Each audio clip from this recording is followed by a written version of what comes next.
పశ్చిమాసియాలో యుద్ధానికి పూర్తిగా ఫుల్ స్టాప్ పెట్టే దిశగా కీలక అడుగు పడింది. పాకిస్తాన్లో అమెరికా, ఇరాన్ ప్రతినిధుల మధ్య చర్చలు జరుగుతున్నాయి. ఉదయం తొలి దఫా చర్చలు జరిపిన ఇరు దేశాల ప్రతినిధులు రాత్రికి పాక్ ప్రధాని సమక్షంలో కీలక అంశాలపై మాట్లాడుకోనున్నారు. ఇరాన్ షరతులకు అమెరికా ఓకే చెబుతుందా? చర్చలు ఫలించి యుద్ధం పూర్తిగా ఆగిపోతుందా? దీనికి సంబంధించి ప్రపంచవ్యాప్తంగా ఆసక్తి కొనసాగుతుంది. ఇదే అంశంపై ఇవాటి డిబేట్లో మనం చర్చించబోతున్నాం. నాతో పాటు డిబేట్లో పాల్పంచుకుంటున్నారు ప్రముఖ రాజకీయ విశ్లేషకులు పెంటపాటి పుల్లారావు గారు, అలాగే మరో ప్రముఖ విశ్లేషకులు పాపారావు గారు కూడా నాతో పాటు జాయిన్ అయ్యారు. ఇక భారతీయ జనతా పార్టీ నుంచి అమర్నాథ్ గారు కూడా మనతో పాటు జాయిన్ అయ్యారు. ముగ్గురికి నమస్కారం. ముందుగా పుల్లారావు గారు, నా ఆడియో క్లియర్గా ఉందా మీకు? పుల్లారావు గారు మ్యూట్లో ఉన్నట్టున్నారు, ఒక్కసారి అన్మ్యూట్ చేయాలి. 1 2 3 యా క్లియర్ పుల్లారావు గారు మొత్తం ప్రపంచం అంతా దృష్టి అంతా ప్రస్తుతం ఇస్లామాబాద్ మీద ఉంది. ఈ చర్చలు కొలిక్కి వస్తే ఏ రకమైనటువంటి డెసిషన్ తీసుకోబోతున్నారు? యుద్ధానికి ఫుల్ స్టాప్ పడుతుందా లేదా అనేటటువంటి ఒక క్వశ్చన్ మార్క్ ఇంకా అక్కడ అలానే ఉంది. అందరూ కూడా ఆసక్తిగా ఎదురు చూస్తున్నటువంటి పరిస్థితి కదా. ఏంటి ఫస్ట్ ఆఫ్ ఆల్ ఇస్లామాబాద్ లో జరుగుతున్నటువంటి ఈ చర్చలకు సంబంధించి మీ కామెంట్? ఒకటి గ్యారంటీగా ఏదో అగ్రిమెంట్కి వస్తారు. ఎందుకంటే ఇలా చర్చలు ఊరికి నాకడికి వచ్చి ఒకరి మీద ఒకరు రాళ్ళు విసురుకోరు. అంతా సెట్ అయింది, మాట్లాడుకున్నారు. చిన్న చిన్న విషయాలు ఉంటాయి. ఇప్పుడు నేను 100% షూర్, ఎందుకంటే ఇలాంటి వాటికి రారు. ఫెయిల్ అయిపోయి వెళ్ళిపోయాడంటే మళ్ళీ ప్రాబ్లం. ఫస్ట్ టైం 47 సంవత్సరాల్లో అమెరికా డైరెక్ట్ గా ఇరాన్ కలుసుకుంటుంది. ఫస్ట్ టైం 47 సంవత్సరాల్లో. ఇది ప్రిపేర్ చేసి వస్తారు. వాళ్ళకి సిస్టమ్స్ ఉన్నాయి, ప్రిపేర్ చేసి వచ్చారు. ఏదైనా దాని మీద వదిలేస్తామని చెప్పుకుంటారు. పాకిస్తాన్ తో అన్ని సెట్ చేశారు. ఆ పక్కన వీళ్ళతో వాళ్ళతో అందరితో మాట్లాడారు. ఏదో రకంగా ముందరికెళ్తారు. ఇది యుద్ధం. డొనాల్డ్ ట్రంప్ నిన్నటి నుంచి మళ్ళీ ఇష్టం వచ్చినట్టుగా తిడుతున్నాడు ఇరానియన్స్ ని, కానీ అవి పట్టించుకోవద్దని చెప్పుకుంటారు. ఇది తర్వాత వెళ్ళిన వైస్ ప్రెసిడెంట్ వాన్స్ మీద, అమెరికన్ మీద ఇరానియన్స్ అతనితోనే మాట్లాడతామని కూడా చెప్పారు. ఎందుకంటే అతను ఇరాన్తో యుద్ధం చేయకూడదని అన్నాడు. డిసిడెంట్ గా ఉన్నాడని తెలిస్తే ఆ అవసరానికి ఆయన పంపించారు. సో సెట్ అవుతారు. అలా రాబోయే వాళ్ళు 7 గంటలు 8 గంటల టైంలోకి కొన్ని విషయాలు సెట్ అయిపోతాయి. చిన్న చిన్న విషయాలు ఉన్నాయి, సెట్ అవుతాయి.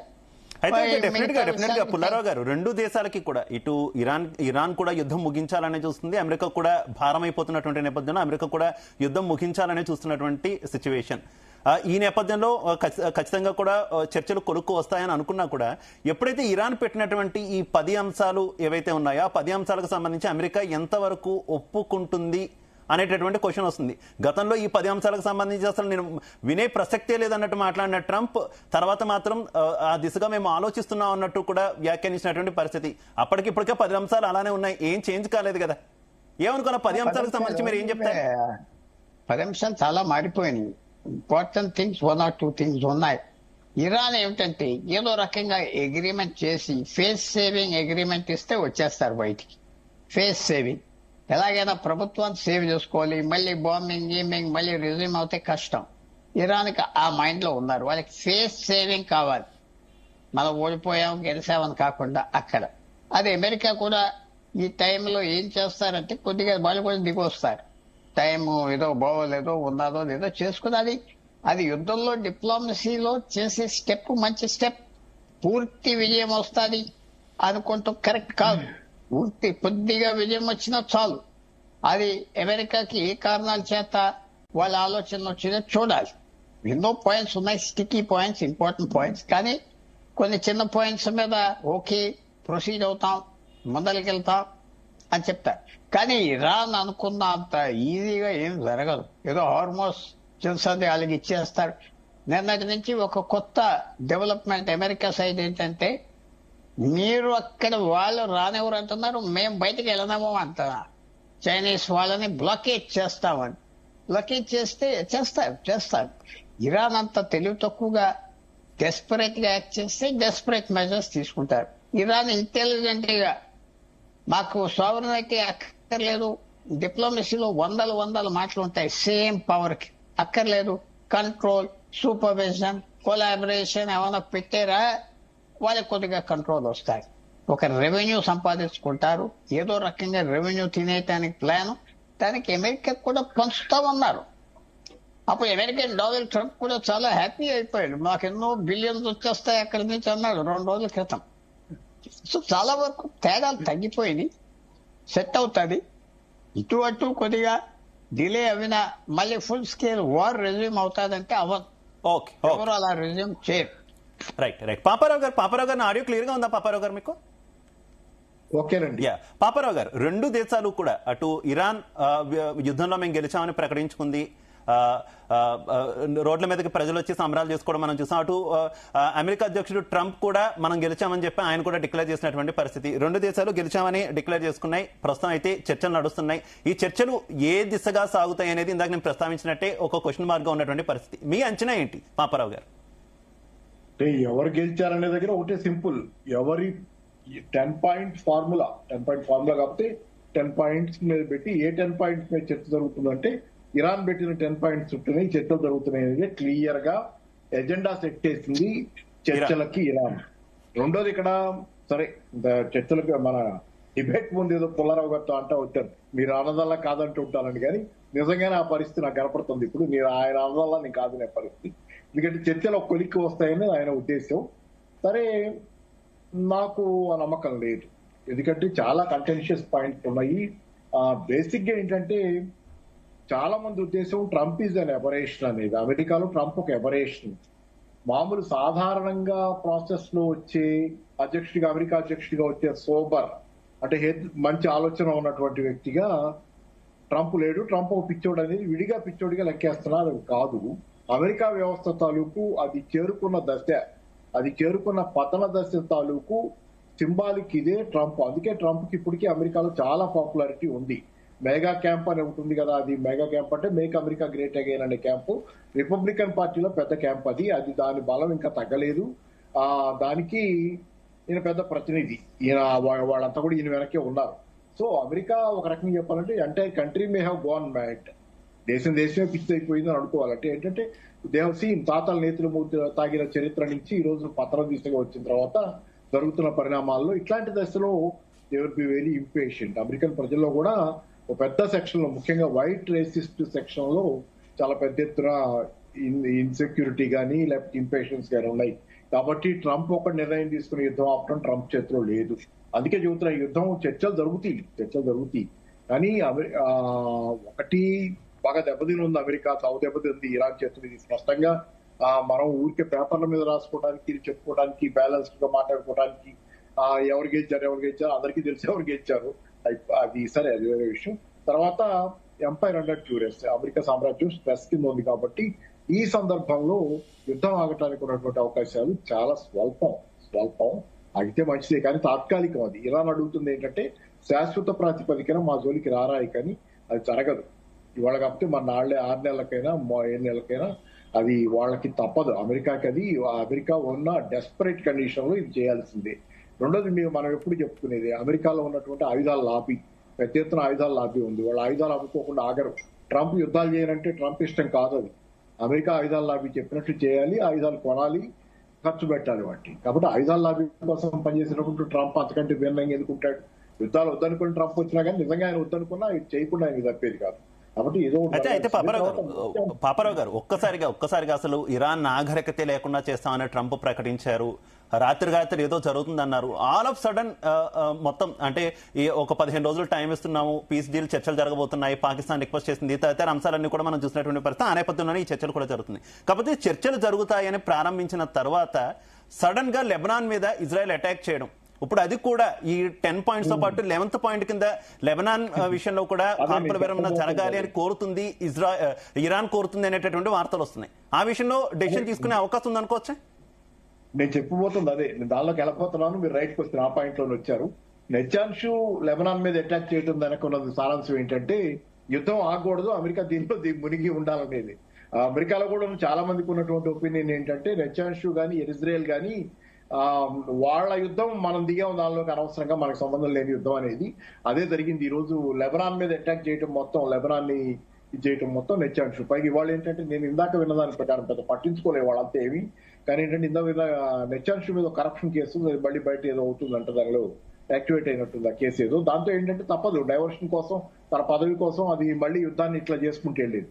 Since long he is doing this game. తన వ్యక్తిగతమైన స్వలాభాల కోసం, రాజ్యాధికారం, తన అధికారం కోసం చాలాసార్లు ఈ కేసులు డైవర్షన్ లో కూడా కొంత అతని మామూలుగానే కొంత వార్ హాక్ అంటాం కదా, అట్లాంటి వాడు మామూలుగా ఇది అదనం ఈ కేసు ఒకటి ఉంటాం, దాంతో డైవర్ట్ చేయడానికి చేస్తున్నాడు ఏమో అనేది కూడా ఇందాక ఒక చోట ఆ కేసు మళ్ళీ ఏదో వచ్చిందట బయటికి, ఏదో సంథింగ్ ఐ డోంట్ నో, అదొకటి. సో కాబట్టి లెబనాన్ మీద చేస్తున్నాడు. ఇరాన్ చెప్పింది స్పష్టంగా ఒకటి, లెబనాన్ ప్రజల్ని మేము వదిలిపెట్టలేము, వీ కాంట్ బిట్రే దెమ్, వాళ్ళు మా మనుషులు, వాళ్ళ జోలికి పోతే మేము ఊరుకోమని చెబుతుంది.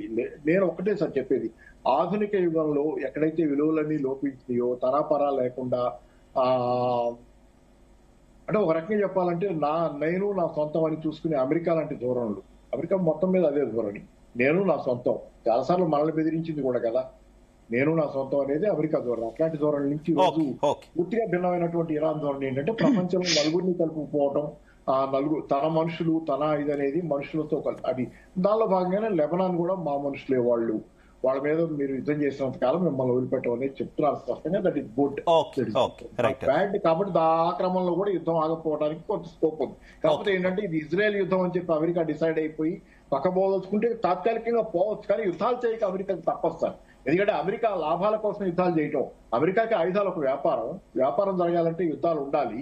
రెండో ప్రపంచ యుద్ధం తర్వాత 200 పైన యుద్ధాలు, 230-40 యుద్ధాల్లో 200 పై చేస్తుంది అమెరికానే.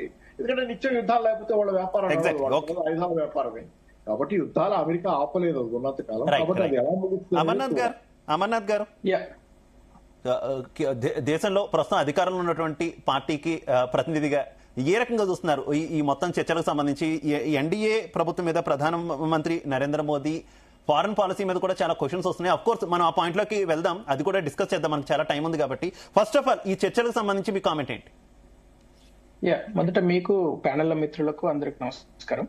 అంటే శివ గారు, ఇప్పుడు మనము 2 డిఫరెంట్ యాంగిల్స్ లో దీన్ని అసెస్ చేయాలి. ఒకటి, అసలు వారు అది ఆగుతుంది ఆగదు, లేకుంటే వాళ్ళ డిఫరెంట్, అంటే ఇప్పుడున్న ఈ 3 కంట్రీస్, ఇజ్రాయెల్ గానీ, ఇరాన్ గానీ, అమెరికా గానీ, వాళ్ళు ఎట్లా ఆలోచిస్తున్నారు, వాళ్ళ వర్షన్స్ ఏంటి. రెండోది, భారతదేశం ఎట్లా రియాక్ట్ కావాలి. సో ఈ ఫస్ట్ పాయింట్ మనం చూసినట్టయితే ఈ రోజు ఇజ్రాయెల్ ఇప్పటికీ కూడా లెబనాన్ విషయంలో ఒక క్లారిటీకి వచ్చినట్టయితే కనబడతలేదు, నెంబర్ 1 పాయింట్.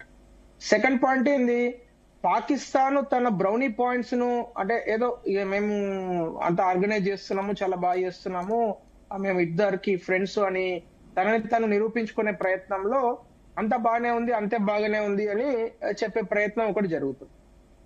మూడోది ఏంది, ఇప్పుడు మీరు చూడండి, మీరు కూడా ప్లే చేస్తున్నారు, డొనాల్డ్ ట్రంప్ ఒక పక్కనేమో ఇరాన్ ను తిడుతూనే ఉన్నాడు, ఇరాన్ ను అంటే ఒక్కొక్క ఆబ్జెక్టివ్, ఒక పాయింట్ వైజ్ ఆయన చెప్తున్నారు. ఒక పక్కన JD Vance and its delegation already Islamabad చేరుకున్నదని చెప్తారు. సో ఇప్పుడు న్యూస్ చూస్తున్నది ఏంటంటే ఆల్రెడీ పాకిస్తాన్ లో, ఇస్లామాబాద్ లో ఈ చర్చలు స్టార్ట్ అయినాయి కాబట్టి వాళ్ళు ఏ పాయింట్స్ మీద చర్చిస్తున్నారు అనేది జాయింట్ డెలిగేషన్ మేబీ ఇవాళ రాత్రి కానీ లేకుంటే రేపు మార్నింగ్ కానీ వాళ్ళు డిస్క్లోజ్ చేసే అవకాశం ఉంది. అంటే ఏమేం పాయింట్ల పైన మేము డిస్కషన్ చేస్తున్నామని. ఇప్పుడు మనము ఏమనుకుంటున్నాం, వీఆర్ అజ్యూమింగ్ దట్ ఏదైతే ఇరాన్ ఇచ్చిన 10 పాయింట్లు లేకుంటే అమెరికా ఇచ్చిన 15 పాయింట్ల ప్రపోజల్, ఈ 2 పాయింట్ల మధ్యలో డిస్కషన్ జరుగుతుందని మనం అనుకుంటున్నాం. కాకపోతే ఇస్లామాబాద్ చర్చల యొక్క నేపథ్యం ఏంది, వాళ్ళు ఏ పాయింట్ల మీద చర్చిస్తున్నారు అనేది ఆ జాయింట్ స్టేట్మెంట్ వచ్చేంత వరకు మనము కంక్లూజన్ రాలేదు. సో బట్ నా అసెస్మెంట్ ప్రకారం అయితే ఖచ్చితంగా మరి కొద్ది గంటలలోనే ఒక వే అవుట్ అనేది వాళ్ళు, అంటే ఒక ఎగ్జిట్ రూట్ అనేది వాళ్ళు డిస్క్లోజ్ చేస్తారని నేను అనుకుంటున్నాను. ఎందుకంటే America is also left with no friends, Iran is also left with no friends. మీరు గమనిస్తే అమెరికా తన నాటో దేశాలే అమెరికా మాట వినే పరిస్థితి లేదు. At the same time Iran కూడా అంతే. ఇరాన్ ఏదైతే అరబ్ కంట్రీస్ ఉన్నాయో, ఏదైతే ఇస్లామిక్ కంట్రీస్ ఉన్నాయో, ఏదైతే ఆ ఓపెక్ నేషన్స్ అంటారు కదా, అంటే ఆయిల్ కు ప్రధానంగా ఉండే నేషన్స్, ఇలా 3 కమ్యూనిటీస్ లో ఇరాన్ ఉంటుంది.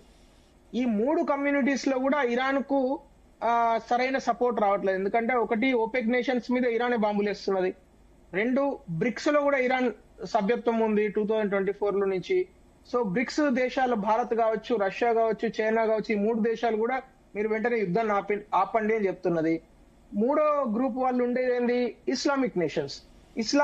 ఇస్లామిక్ నేషన్స్ పైనే అది బాంబులు వేస్తున్నది. ఇప్పుడు సౌదీ అరేబియా కావచ్చు, లేకుంటే యుఏఈ కావచ్చు, ఖతార్ కావచ్చు, బహ్రెయిన్ కావచ్చు, అందరు కూడా ఇరాన్ ను దుమ్మెత్తి పోస్తున్నారు. సో ఇప్పుడు both the countries are left with no friends. అందు గురించే వాళ్ళు తప్పనిసరి పరిస్థితులలో వాళ్ళు ఒక ఎగ్జిట్ రూట్ కనుక్కోవాలి. ఇప్పుడు అంటే రెండు దేశాలలో వాళ్ళ ఇంటర్నల్ పొలిటికల్ గా వాళ్ళు ఇంటర్నల్ గా నష్టం కాకుండా. ఎందుకంటే ఇప్పుడు చూడండి మీరు, సరే డొనాల్డ్ ట్రంప్ అంటే అది ఇంకా ఆయన ప్రెసిడెంట్, వాళ్ళు కొత్తగా చేసేది ఏం లేదు. కానీ ఇరాన్ లో అసలు మొత్తం ఇరాన్ లో గత ఎన్నో సంవత్సరాల నుంచి ఈ సుప్రీం లీడర్ కాన్సెప్ట్ పైనే వాళ్ళు అనేక రోజులుగా మాకు ప్రజాస్వామ్యం కావాలని పోరాడుతున్నారు. పోరాడిన తర్వాత ఇంత పెద్ద వార్ చేసిన తర్వాత, వారికి ముందు దాదాపు 12-13 వేల మంది రోడ్ల మీదకి వస్తే అయతుల్లా అలీ ఖమేనీ చంపిన తర్వాత, అంటే ఇంత నష్టపోయిన తర్వాత కూడా ఇరాన్ ప్రజలు, ఇక్కడ ప్రజల గురించి మాట్లాడదాం, ఇరాన్ ప్రజలు ఇంత నష్టపోయిన తర్వాత కూడా వాళ్ళు సాధించేది ఏంది? ఎక్కడ వేసి గొంగడ అక్కడే ఉంది కదా. అయతుల్లా అలీ ఖమేనీ బదులు ఆయన కొడుకు ముస్తఫా ఖమేనీ ఇప్పుడు పరిపాలిస్తాడు. వాళ్ళు 12,000 మంది చంపితే ఈయన 5,000 మంది చంపొచ్చు, లేకుంటే 10,000 మంది చంపొచ్చు, మనకు తెలియదు. అప్పుడున్న రూల్సే ఇప్పుడు ఉంటాయి కదా. సో ఇరాన్ ప్రజలు సాధించింది సున్నా, అమెరికా ప్రజలు సాధించింది కూడా సున్నానే. ఎందుకంటే America as a country also did not gain anything. America ఈ మొత్తం వారంటే ఫిబ్రవరి 28 కన్నా ముందు ఏదైతే స్టేటస్ కు ఉండనో, ఏది హార్మూజ్ ఎట్లా ఉన్నదో హార్మూజ్ అట్లానే ఉంది. ఆ తర్వాత ఇరాన్ యొక్క స్టేటస్ అంటే supreme leader concept resume change అనుకున్నారు, అది కూడా కుదరలేదు. సో ఇప్పుడు ఫైనల్ గా ఏం జరుగుతున్నదంటే ఈ 35-40 డేస్ వార్ తర్వాత కూడా వార్ కు ముందు స్టేటస్ ఏదైతే ఉందో అదే ఉండబోతున్నదని అయితే కనబడుతున్నది. అయితే just give me 1 minute, I will conclude on the next point. Next point ఏంది, ఇండియాకు ఏ విధంగా ఇది లాభమా నష్టమా? వద్దాం, ఆ పాయింట్ కూడా డిస్కస్ చేద్దాం. ఫస్ట్ ఇది అయిపోయిన తర్వాత దాంట్లోకి వెళ్దాం. డెఫినెట్ గా ఆ టాపిక్ లో కూడా వెళ్దాం, చాలా టైం ఉంది అమర్నాథ్ గారు. అంటే మనం ఎట్లా దాని పీస్ టాక్స్ చూడాలనేది, ఇప్పుడు మనం భారత్ యాజ్ అంటే ఇండియన్ గవర్నమెంట్ ఇప్పుడు ఉన్న పరిస్థితులలో ఇస్లామాబాద్ లో వాళ్ళు ఆల్రెడీ ఉన్నారు కాబట్టి ఇప్పుడు ఎంత ఎక్కువ డిప్లొమాటిక్ ప్రెషర్ పెట్టి ఈ టాక్స్ ఒక కంక్లూజన్ దశలోకి తీసుకురావడానికి అటు బ్రిక్స్ కంట్రీస్ తోని, అంటే సౌత్ ఆఫ్రికా కావచ్చు, రష్యా అండ్ చైనాతో మాట్లాడము, ఇటు యుఏఈ లాంటి ఒపెక్ కంట్రీస్ తో కూడా మాట్లాడి రెండు కంట్రీస్ మీద కూడా ప్రెషర్ పెట్టి, అంటే ఈ టాక్స్ ఎట్లా వాళ్ళు కూర్చున్నారు కాబట్టి we have to conclude this అనే ఒక డిప్లొమాటిక్ ప్రెషర్ పెడతారని అనిపిస్తున్నాను. రైట్. పుల్లారావు గారు, ముఖ్యంగా ఈ పీస్ డీల్ ఉన్నటువంటి 10 అంశాల్లో కొన్ని కీలకమైన అంశాలు చూసుకుంటే, అమెరికా ఇప్పుడు దాకా ఫ్రీజ్ చేసినటువంటి నిధులు, ఇరాన్ నిధులను విడుదల చేయడం, అలాగే ఆంక్షలను ఎత్తివేయడం, హార్మోజ్ జలసంధి మీద వాళ్ళు ఏవైతే రైట్స్ అడుగుతున్నారో టోల్ పెట్టుకుంటా అంటున్నారు దానికి అంగీకరించడం కావచ్చు, ఇక ఎప్పటికీ దాడి జరగదు ఇరాన్ మీద అనేటటువంటి ఒక హామీ ఇవ్వడం కావచ్చు. ఇవి జరిగే పని ఉంటుందా? అమెరికా ఒప్పుకుంటుందా వీటికి సంబంధించి? మిగిలిన అంశాలన్నీ పక్కన పెడితే, అఫ్ కోర్స్ అణు బాంబు అయితే తాము తయారు చెయ్యము అంటూ ఒక హామీ అయితే ఇరాన్ ఇస్తుంది. దాన్ని కూడా నమ్మలేనటువంటి సిచ్యువేషన్ కదా. ఎలా చూడాలి వీటిని? అది ఒప్పుకుంటారు, ఒప్పుకుని అది ఇది అందిస్తారు. ఆ పొడి పౌడర్ అనే పేరు వచ్చింది, అందిస్తారు. ఆ తర్వాత చూసుకోవచ్చు కదా, అది పెద్ద విషయం ఉన్నది. ఇప్పుడు నార్త్ కొరియా, పాకిస్తాన్, ఇరాన్ ఒకళ్ళొకళ్ళు టెక్నాలజీ పంచుకుని ఇంతవరకు వచ్చారు. ఫస్ట్ నార్త్ కొరియా పాకిస్తాన్కి ఇచ్చింది, పాకిస్తాన్ నుంచో నార్త్ కొరియా నుంచో వీళ్ళకొచ్చింది. అది ప్రాబ్లం కాదు, ముందర ఒప్పించుకుంటారు. అది ఒప్పుకోగానే పెద్ద విజయంగా చూపెడతారు. తర్వాత మిగతా నేను అనుకుంటున్నా ఇది కొంతవరకు ఈవేళ సర్ప్రైజ్ అనౌన్స్మెంట్స్ వస్తాయి, అంతవరకు ఈజీగా వస్తాయి. ఎందుకంటే పాకిస్తాన్ కూడా ఇరాన్కి కన్విన్స్ చేసి ఉంటుంది, ఇది మనకి ఇస్లాంకి ముఖ్యం, ఇది ముఖ్యం, నాశనం అయిపోతావు ఆగాలి ఆప్ చేస్తారు. దాంతోపాటు వాళ్ళు అగ్రిమెంట్కి వచ్చారని ఒక సైన్ వచ్చింది ఒక అరగంట క్రితం. Pakistan air force jets Saudi Arabia పంపించారు. ఇప్పుడు ఈవేళ యుద్ధం అయిపోయాక ఏమన్నా మీ మీద వస్తే ఇరాన్ అటాక్ చేస్తామంటే ఇది ఉట్టి మాట అన్నమాట. అగ్రిమెంట్కి వచ్చారని కూడా మనం చూడవచ్చు. Half an hour ago. అందువల్ల ఇది తప్పదు, అవన్నీ ముందలే అరేంజ్ చేశారు. తర్వాత మన ఫ్రెండ్ బ్రిక్స్ కంట్రీస్ చెప్పాలి, వాళ్ళపై ప్రెషర్ ఎవరిది అక్కర్లేదు, వాళ్ళు చెప్తే ఎవరు వినేవాళ్ళు కూడా లేరు. అమెరికాకు అవసరం, ఇరాన్కి అవసరం, గల్ఫ్ దేశాలు చూద్దాం. గల్ఫ్ దేశాలకి ఇరాన్ని పూర్తిగా నొక్కేయాలి, హార్మోజ్ వాళ్ళ కింద ఉండకూడదు, మళ్ళీ వాళ్ళు బ్యాలిస్టిక్ మిసైల్స్ అన్ని స్టాక్ చేసి బెదిరించకూడదు. వాళ్ళకి ఇది అసంతృప్తి మాత్రం ఉండాలి. మీరన్న పాయింట్ తీసుకున్నా పుల్లారావు గారు, మీరన్న పాయింట్ తీసుకున్నా అమెరికాకు అవసరం, ఇరాన్కి అవసరం. కానీ అసలు యుద్ధాన్ని ప్రారంభించింది ఇజ్రాయెల్ కదా, స్టార్ట్ చేసింది ఇజ్రాయెల్ కదా. ఇజ్రాయెల్ తర్వాతే అమెరికా దీంట్లోకి దిగినటువంటి పరిస్థితి. ఇజ్రాయెల్ మాత్రం ఎక్కడ అంటే తేలుకుట్టిన ఇదిగా సామెత చందాన సైలెంట్ అయిపోతున్నటువంటి పరిస్థితి. ఇజ్రాయెల్ ఏ హామీలు ఇవ్వట్లేదు కదా, ఏమనుకోవాలి మరి? అమెరికా కూడా ఫుల్ గా ఇరాన్ కంట్రోల్ చేయాలి. ఆ 5 అరబ్ దేశాలని ఇరాన్ చాలా థ్రెటన్ చేస్తుంది. వాళ్ళకి పీస్ ఆఫ్ మైండ్ లేదు. ఏదో రకంగా ఇరాన్ కంట్రోల్ చేయాలి. నడుస్తూ వస్తుంది అది, రీసెంట్ గా కాదు, గత సంవత్సరం 2 సంవత్సరాలు బట్టి. మనం అందరూ ఇజ్రాయెల్ అమెరికా అంటున్నాం కానీ వెనకాల 5 దేశాలు ఉన్నాయి. 5 దేశాలు ఇది చాలా సీరియస్ గా ఇరాన్ కూడా వాళ్ళని అటాక్ చేసింది. సో ఈజీగా బాయ్ అని కూర్చోడు. సస్పెషన్ డీప్ గా ఉన్నది. ఎస్, పాకిస్తానీలందరితో మెయింటైన్ చేసుకున్నారు. పాకిస్తాన్ అరబ్ దేశం కాదు, పర్షియన్ దేశం కాదు, జ్ఞాపకం పెట్టుకోండి. అరబ్ దేశం కాదు. సో ఎవరితో ఎలైన్ లేదు. వాళ్ళది ఏంటంటే భారతదేశం మమ్మల్ని ముస్లిం దేశం చంపేస్తున్నారని చెప్పి అందరి దగ్గరికి వెళ్ళి హక్కు తెచ్చుకున్నది. వాళ్ళు మంచి డిప్లొమసీ ఎప్పటి నుంచో ఉన్నది. పెద్ద దేశం, భారత్ కు భాగంలాగా ఉండేది, బయటకు వెళ్ళింది. వాళ్ళు కన్విన్స్ చేశారు. వాళ్ళ అవసరం కూడా వచ్చింది. బయటకు వచ్చేది ఏంటంటే డొనాల్డ్ ట్రంప్ అమెరికా ఏదో రకంగా మీటింగ్ లాక్కుని వచ్చే ఏమైనా చెప్పి తర్వాత చూద్దాం అని తీసుకొచ్చారు. సో ఇది వాళ్ళకి కొంతవరకు సెటిల్ చేస్తారు. తర్వాత నేను డొనాల్డ్ ట్రంప్ కూడా ఒక 10 సార్లు అన్నాడు, ఈ లీడర్స్ ఎందుకు బ్రతుకున్నారో తెలుసా? ఇరానియన్ లీడర్స్ నెగోషియేట్ చేయటానికే ఉన్నారు, జాగ్రత్త అని డైరెక్ట్ వార్నింగ్ ఇచ్చాడు. అర్థం ఏంటి? మిమ్మల్ని చంపేయలేదు, మీరు ఇలా మాట్లాడటానికి ఎవరో కావాలి కదా, మీరు వచ్చారని. డొనాల్డ్ ట్రంప్ ఏం ఆగలేదు. ఆయన అవమానాలు తిట్లు ఏమీ ఆప్ చేయలేదు. పక్కన ప్రెషర్ ఉన్నది ఇరాన్ మీద. ఆ వార్నింగ్ ఏదో చల్లారిపోయారు, సతికిలు పడిపోయారు అనేం లేదు. కానీ ఇవన్నీ ఇలా పెట్టాక ఇమీడియట్ గా మాత్రం సీజ్ ఫైర్ కంటిన్యూ అవుతుంది. తర్వాత ఇందాక పాపారావు గారు చెప్పినట్టుగా ఆయన అలా విన్నాను, కరెక్ట్ కాదు, 6 months తర్వాత మళ్ళీ 3 months తర్వాత మళ్ళీ ఎరప్షన్స్ ఉంటాయి. ఈజీగా అయిపో. ఎందుకంటే ఇరాన్ కి ఆశ ఆ జలసంధి మీద అధికారం తెచ్చుకుంటే లైఫ్ వచ్చేస్తాయి. ప్రతి వాడి నుంచి డబ్బులు కలెక్ట్ చేయొచ్చు. ఇక్కడ వాళ్ళది అయిపోతుంది. ఆ సముద్రం పర్షియన్ సముద్రం అయిపోతుంది. సో అది ఎలా వదులుకుంటారు, ఎలా సంపాదించాలి, అదొక పెద్ద పాయింట్. కానీ వెంటనే యుద్ధానికి కూడా వెళ్ళకూడదు. సో కొన్ని ఒప్పుకుంటారు, ముందరికి వెళ్తారు, అలసట వస్తారు. తర్వాత ఎవరు మళ్ళీ స్టార్ట్ చేస్తారు చేయరు, అది చూడాలి. ఓకే పాపారావు గారు సేమ్ క్వశ్చన్ మీకు కూడా. ఇజ్రాయెల్ వైఖరిని ఏ రకంగా చూసుకోవాలి? ఎందుకంటే ఈ యుద్ధాన్ని స్టార్ట్ చేసింది ఇజ్రాయెల్. మరోవైపు ఇజ్రాయెల్ నెతన్యాహు మీద కూడా తీవ్రమైనటువంటి ఆరోపణలు ఉన్నటువంటి సిచ్యువేషన్. అక్కడ స్వదేశంలో ఆయన ఆరోపణలు ఎదుర్కొంటున్నారు. అందుకే ఆయనకి యుద్ధం ఏదో ఒక యుద్ధంలో మునిగి తేలాలి అనేటటువంటి ఆకాంక్షతోనే ఆయన ముందుకెళ్తున్నారు. ఈ వరుస యుద్ధాలకి ఇజ్రాయెల్ పూనుకోవడం వెనుక కూడా ఇదే వ్యూహం ఉంది అనేటటువంటి కామెంట్స్ ఉన్నాయి కదా, ఏమంటారు? ఆగుతుందా ఇజ్రాయెల్ ఒకవేళ ఈ చర్చలు సఫలమైనా కూడా? అంటే పులి మీద ఎక్కిన తర్వాత దిగితే చస్తావనేది ఉంది కదా. అందుకని ఇప్పుడు నెతన్యాహు రకరకాల సమస్యల్లో ఉన్నాడు. ఇప్పుడు ఆ సమస్యలన్నీ తప్పాలంటే ఆ పదవిలో కూర్చొని తీరాల్సిందే. ఆ పదవిలోంచి ఆయన దిగితే గనక ఆయన్ని వెంటాడితే సమస్యలనే భయం బహుశా ఆయనకు ఉంది ఖచ్చితంగా. కాబట్టి ఏంటంటే ఈ రకంగా ఆ ప్రజల్ని భయపెట్టి తాను తన భయాల్ని ఆందోళనని కప్పుకుంటా మేనేజ్ చేస్తున్నాడు అనేది అనుకోవాలి. రెండోది, ఈ మధ్యకాలంలో చైనా ఒక మాట చెప్పింది. నేను మన టీవీ ప్రోగ్రామ్ లో కూడా మొన్న ఒకసారి మెన్షన్ చేశాను. ఏముంది, ఇజ్రాయెల్ ని డిజార్మ్ చేస్తే మినహా, ఇజ్రాయెల్ ని నిరాయుధం చేస్తే మినహా 3వ ప్రపంచ యుద్ధం వస్తనే మాట ఉంది. ఇజ్రాయెల్ దగ్గర ఆయుధాలు ఇట్లాంటివి ఉండకుండా ఇజ్రాయెల్ మొత్తం ప్రపంచం అంతా కలిసి డిజార్మ్ చేయాలి, లేకపోతే 3వ ప్రపంచ యుద్ధం వస్తేనే వార్నింగ్ ఇచ్చింది. చాలా నిజం అది. ఇజ్రాయెల్ చాలా ప్రమాదకరమైనటువంటి ధోరణిలో ఉంది. అమెరికా కంటే కూడా ప్రమాదకరంగా ఉంది ఒక మాట చెప్పాలంటే. ట్రంప్ ఈజ్ డేంజరస్, దానికి కాదని. కానీ దానికి కారణం వెనకాల ఉన్నటువంటి ఆర్మ్స్ లాబీ, దానికి మెయిన్ అది.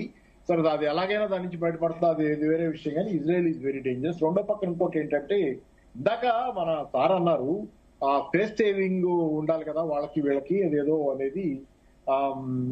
ఇరాన్ కి కూడా ఫేస్ సేవింగ్ ఇస్తారు, అమెరికా ఇస్తారు.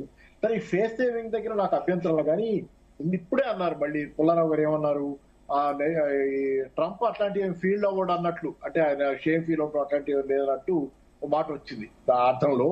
అందుకని ట్రంప్ కి ఫేసే లేదు, ఇంకా సేవింగ్ ఏముంది, అట్లాంటి వ్యక్తి ఏమైనా చేయగలడు. ఫేస్ సేవింగ్ ఇరాన్ కి ఫేస్ సేవింగ్ గా ఇవ్వాలి. ఇరాన్ కి ఫేస్ సేవింగ్ అవసరం బహుశా నేను అనుకోవటం అది కాదేమో. ఎందుకంటే అమెరికాకే ఫేస్ సేవింగ్ కావాలి. అమెరికా చావు దెబ్బలు తిరిగిపోయింది.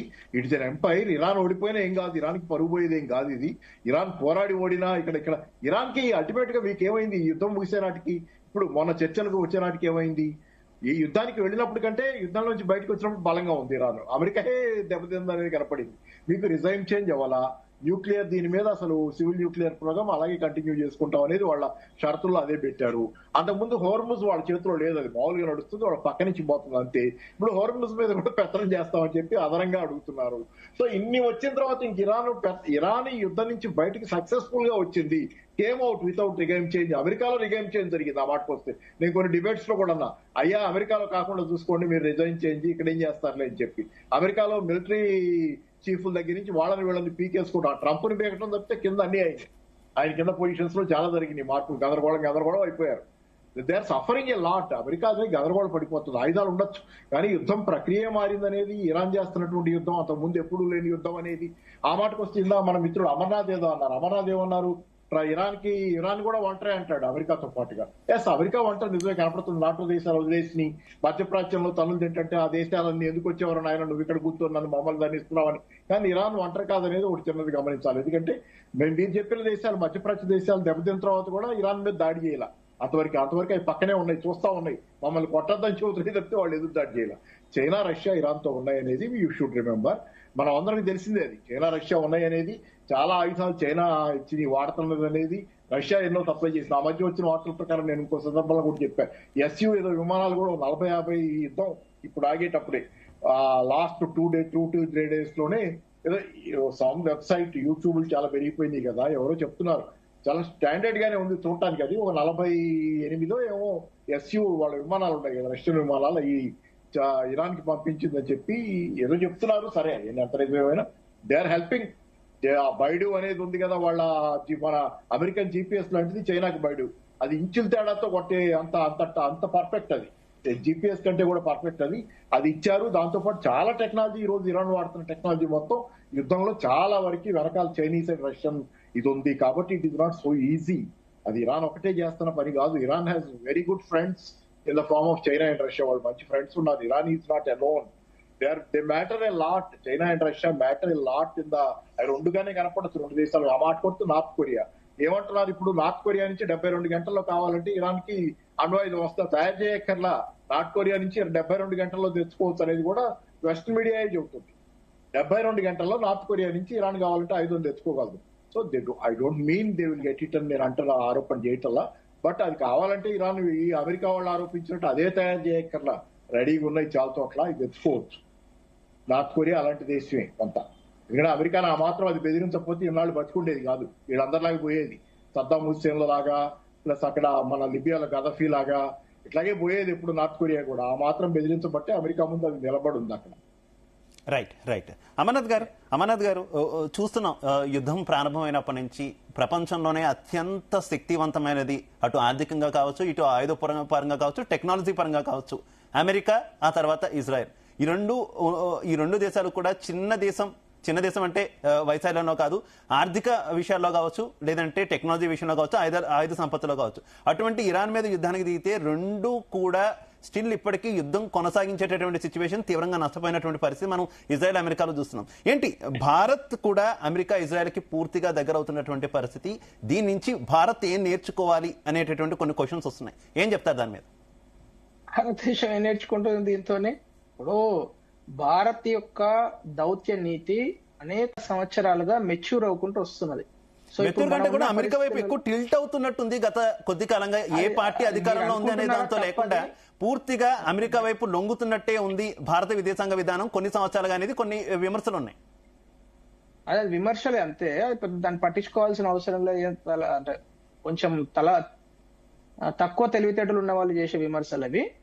సో భారత్ అనేది చాలా క్లియర్ గా ఇంతకు ముందు నాన్ అలైన్మెంట్ అనే ఒక ఐడియాలజికల్ బ్యాంక్రప్సీ నుంచి మల్టీ అలైన్మెంట్ అనే ఒక మెచ్యూర్డ్ డిప్లొమాటిక్ స్టేటస్ లోకి ఇప్పుడు భారతదేశం అనేది ఉన్నది. సో మల్టీ అలైన్మెంట్ అంటే ఇటు ఇరాన్ తోని అంత సత్సంబంధాలు ఉంటాయి, అటు ఇజ్రాయెల్ తోని అంతే సత్సంబంధాలు ఉంటాయి. కానీ ఎక్కడ కూడా అన్నెసెసరీ ఆస్పెక్ట్స్ లైక్ వార్ లో మనము వెళ్ళము. ఎందుకంటే ఫస్ట్ మనకు ఉన్న హైయెస్ట్ ప్రయారిటీ ఏంది, భారతీయుల రక్షణ, భారతదేశం అభివృద్ధి. ఇది తర్వాతనే వేరే ఏవైనా పాయింట్లు వస్తాయి. అంతేగాని అదేంది ఇరాన్ మాకు కమేని చచ్చిపోయిండని ఇక్కడ వలవల ఏడ్చుడు. ఆ తర్వాత ఇప్పుడు చాలా మంది ఇక్కడ గమ్మతైన విషయం ఏంటంటే శివ గారు, ఇండియాలో ఉన్న కొంతమంది మేధావులు అనబడే కొంతమంది కమ్యూనిస్టులు వాళ్ళు ఏమనుకుంటున్నారంటే ఇరాన్ కమ్యూనిస్ట్ దేశం అనే ఒక అపోహ, ఒక రకమైన హాల్యూసినేషన్ లో బతుకుతున్నారు. Iran is the largest religious country in the world. అంటే total out and out religious country, అంటే యాంటీ కమ్యూనిస్ట్ కంట్రీ అది.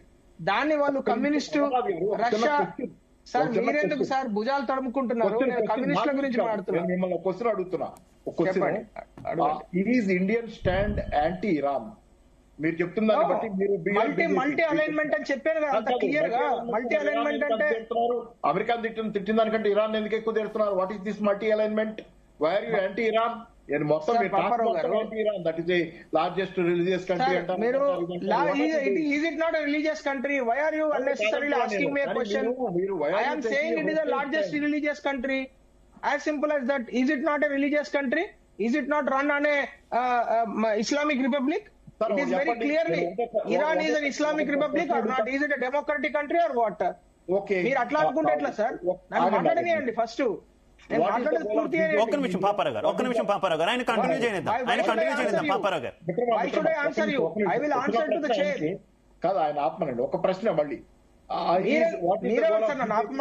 పాపారావు గారు ఒక్క నిమిషం. పాపారావు గారు పాయింట్ పాయింట్ అడుగుతాను. నేను మీకు అవకాశం ఇస్తాను కదా, అప్పుడు మీరు అడిగింది కానీ. పాపారావు గారు ప్లీజ్ కంటిన్యూ. అమర్నాథ్ గారు మీరు నన్ను ఒక ప్రశ్న అడిగారు, నేను మీకు సమాధానం చెప్తున్నాను. మధ్యలో వాళ్ళు రావాల్సిన అవసరం ప్లీజ్ కంటిన్యూ అమర్నాథ్ గారు ప్లీజ్. నేనేమంటున్నానంటే భారతదేశం యొక్క డిప్లొమాటిక్ స్టాండ్ ఏదైతే ఉందో చాలా క్లియర్ గా ఉంది, చాలా కేటగోరికల్ గా ఉంది. ఇప్పుడు ఇరాన్ కు సంబంధించిన ఒక షిప్ ఇబ్బంది ఉంటే దానిలో ఉన్న 183 మంది ఈ రోజు కూడా కొచ్చిలో వాళ్ళు సేద తీరారు అక్కడ నేవీ దానిలో. సో వాళ్ళని మనం కాపాడాము. వాళ్ళ షిప్ మనం రిపేర్ చేసి పంపిస్తున్నాం. ఇరాన్ కు మనము మెడికల్ ఎయిడ్ పంపించాం. ఇరాన్ కు మనం ఫుడ్ ప్యాకెట్స్ పంపించాం. And they are thanking every day. వాళ్ళు bottom of my heart I'm thanking you అని చెప్పారు వాళ్ళు. అరాక్చి కావచ్చు, మిగతా వాళ్ళు కావచ్చు. ఇప్పుడు ఇక్కడ పాయింట్ ఏంటంటే Bharat is as close to Israel as it is to Iran. ఎందుకంటే ఇక్కడ రెండు దేశాలు మనకు అవసరం.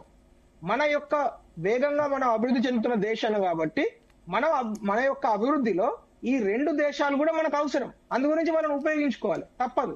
కానీ ఇక్కడ పాయింట్ ఏంటంటే మనము ఆ దేశాలకు సంబంధించిన వారిలో మనం భాగస్వామ్యం కావాలా వద్దా అంటే ఖచ్చితంగా భారత్ చాలా క్లియర్ గా మేము అసలు అలాంటి వార్లలో మేము భాగస్వామ్యం కావాలని చెప్పేసింది, మొదటి నుంచి చెప్పేసింది. మీరు చాలా మంది క్వశ్చన్లు అడిగారు, మీరు ఆ బ్రహ్మోస్ ఇస్తారా ఇరాన్ కు, లేకుంటే ఇంకొకటి ఇస్తారా అంటే మనం ఈ రోజు కాదు 5 సంవత్సరాల క్రితం మీకు జ్ఞాపకం ఉంటే శివ గారు 2000 సంవత్సరంలో ఫస్ట్ టైం 2021 లో మనం ఇండోనేషియాతోనే ఒక అగ్రిమెంట్ చేసుకున్నాం బ్రహ్మోస్ అమ్మడానికి. ఆ రోజు కూడా ఇరాన్ చాలా ప్రెజర్ చేసింది. ఏది 2024 లో కూడా. ఎందుకు బ్రిక్స్ లో ఇరాన్ ఒక భాగస్వామిగా చేరేటప్పుడు కూడా మాకు బ్రహ్మోస్ షిప్ అని కావాలంటే నిర్ద్వందంగా భారతదేశం చెప్పింది మేము ఇవ్వము అని. చూడండి అది. సో మొదటి నుంచి కూడా మనకేం కావాలో మనం తెచ్చుకుంటాము. మనం ఎవరిని ఏ విధంగా కన్సిడర్ చేయాలి, ఏ విధంగా ట్రీట్ చేయాలి అనే దాని మీద మనకు ఒక పక్కా స్టాండ్ ఉంది. ఎందుకంటే ఈ రోజు కంప్లీట్ ఏంటంటే సార్ భారతదేశం వేగంగా అభివృద్ధి చెందిన దేశం కాబట్టి అభివృద్ధి చెందిన దేశము ఇబ్బందులకు లోనైతే ఆపర్చునిటీ కాస్ట్ మనకు ఎక్కువ ఉంటది. ఎందుకంటే ఇప్పుడు 1% అభివృద్ధి చెందే దేశము ఆ 0.5% అభివృద్ధి చెందే దేశానికి పెద్ద కాస్ట్ ఏమి ఉండదు. మనకు ఆల్మోస్ట్ 7 to 8% స్పీడ్ గా మనం అభివృద్ధి చెందుతున్నాం కాబట్టి మన జీడిపి మనకు ఆపర్చునిటీ కాస్ట్ ఎక్కువ ఉంటుంది. మన పిల్లలకు, మన యువతకు, మన మహిళలకు వాళ్ళను కేంద్రంగా దృష్టిలో పెట్టుకొని ఈ రోజు భారతదేశం యొక్క దౌత్య నీతి చాలా క్లియర్ గా ఉంది. అండ్ వరల్డ్ మొత్తం కూడా దాన్ని అప్రిషియేట్ చేస్తున్నారు. Right, okay. పుల్లారావు గారు భారత్ అన్ని కరెక్ట్ గా జరుగుంటే, భారత విదేశాంగ విధానం గనక సరైన విధానంలో గనక ఉండుంటే ఈ చర్చలు ఢిల్లీ వేదికగా జరగాల్సి ఉండేది అనేటటువంటిది కొంతమంది వ్యాఖ్యలు. పూర్తిగా ప్రధానమంత్రి నరేంద్ర మోదీ యొక్క విదేశాంగ ఒక్క నిమిషం అమర్నాథ్ గారు ప్లీజ్ నా క్వశ్చన్ పుల్లారావు గారు ప్లీజ్ అమర్నాథ్ గారు నా క్వశ్చన్ పుల్లారావు గారికి ప్లీజ్ పూర్తిగా నరేంద్ర మోదీ యొక్క విదేశాంగ విధానం విఫలమైంది. ఈ నేపథ్యంలోనే అసలు గతంలో జరిగినటువంటి గాజా స్ట్రిప్ విషయంలో, పీస్ డీల్ విషయంలో కావచ్చు, భారత్ లేదు, ఇప్పుడు కూడా లేదనేటటువంటి కామెంట్స్ ఉన్నాయి. దీని మీద ఏం చెప్తారు? అసలు మనం ఇన్వాల్వ్ అవ్వకూడదు. ఎవరో చెప్పేది భారతదేశం ఇన్వాల్వ్ అవ్వలేదు వాళ్ళు, ఐ థింక్ దే క్రొక్స్. ఎందుకంటే మనకి ఏం సంబంధం? మన మాట వింటారా? యుక్రెయిన్ రష్యా యుద్ధంలో ఎవరు మాట విన్నారు? వాళ్ళు వీళ్ళ అవసరాలు కొన్ని వచ్చినాయి అమెరికాకి. వాళ్ళు పాకిస్తాన్ లీడర్స్ నమ్ముకున్నారు. పక్క దేశం ముస్లింలు చేసుకున్నారు. 1950 నుంచి కొరియా తర్వాత భారతదేశం ఇలాంటి వాటిలో ఇన్వాల్వ్ అవ్వలేదు.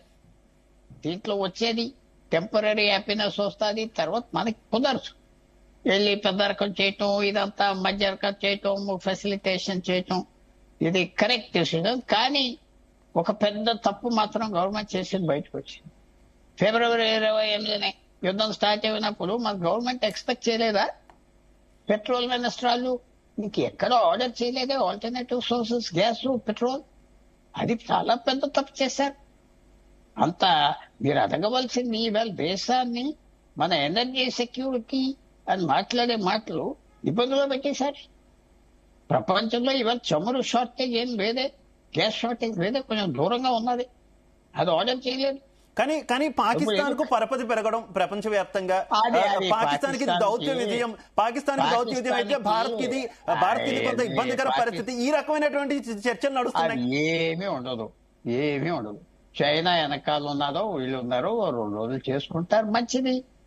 వాళ్ళ పరపతి పెరిగింది. ఏదో కూర్చోబెట్టాడు, వామ్స్ తో కూర్చున్నాడు, వీళ్ళతో కూర్చున్నాడు, అది చాలా గొప్పగా చేశారు. ఏమవుతుంది? ఇదే మీరు మనం ఇంకా ఒక మంచి కంపారిజన్ ఇస్తా. ఎన్నో పెళ్లిళ్ళు చూస్తాం. పెళ్లిళ్ళకి ముఖ్యమంత్రి వస్తాడు, ఒక్క పెళ్లిళ్ళకి ప్రైమ్ మినిస్టర్ వెళ్తాడు, ఫోటోలు దిగుతాడు, వెళ్ళిపోతాడు, ఫినిష్. అంతే. ఇది వాళ్ళ పరపతి పెరిగిపోయింది, మనం ఫీల్ అయిపోవాలి, వాళ్ళు కంట్రోల్ చేసేస్తారు ప్రపంచం.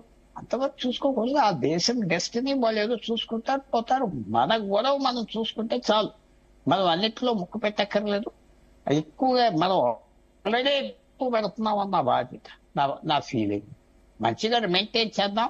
ఒక్కోసారి రిలేషన్షిప్ లో, డిప్లొమసీలో సెట్ బ్యాక్ వస్తుంది, ఒక్కోసారి రాదు. విశ్వగురువు కదా, మరి అన్నింటిలో ముక్కు పెట్టుకుంటే అది విశ్వగురువు అనుకోవచ్చు. అది నేను కరెక్ట్ అంటలేదు. నేను కరెక్ట్. అలాంటి ఫ్లాటరీకి ఎవరినైనా ఫ్లాటరీ చేయించుకోవటం, ఫ్లాటరీ చేసుకున్న నాయకుడు అది కరెక్ట్ కాదు. మనం కన్జర్వేటివ్ గా ఉండాలి. కన్జర్వేటివ్ గా ఉంటేనే మనకి గౌరవం. ఇరాన్ మనకేదో పెద్ద స్నేహ దేశం అని ఏం లేదు, మంచి సంబంధాలు ఉన్నాయి ఇరాన్ తో. కొంచెం వాళ్ళ సైకాలజీ అవన్నీ వేరే. వాళ్ళు కూడా అరబ్స్ కి superior race, Pakistani superior race, racial feelings కూడా ఉన్నాయి. మనకి వీళ్ళెవరు సంబంధం?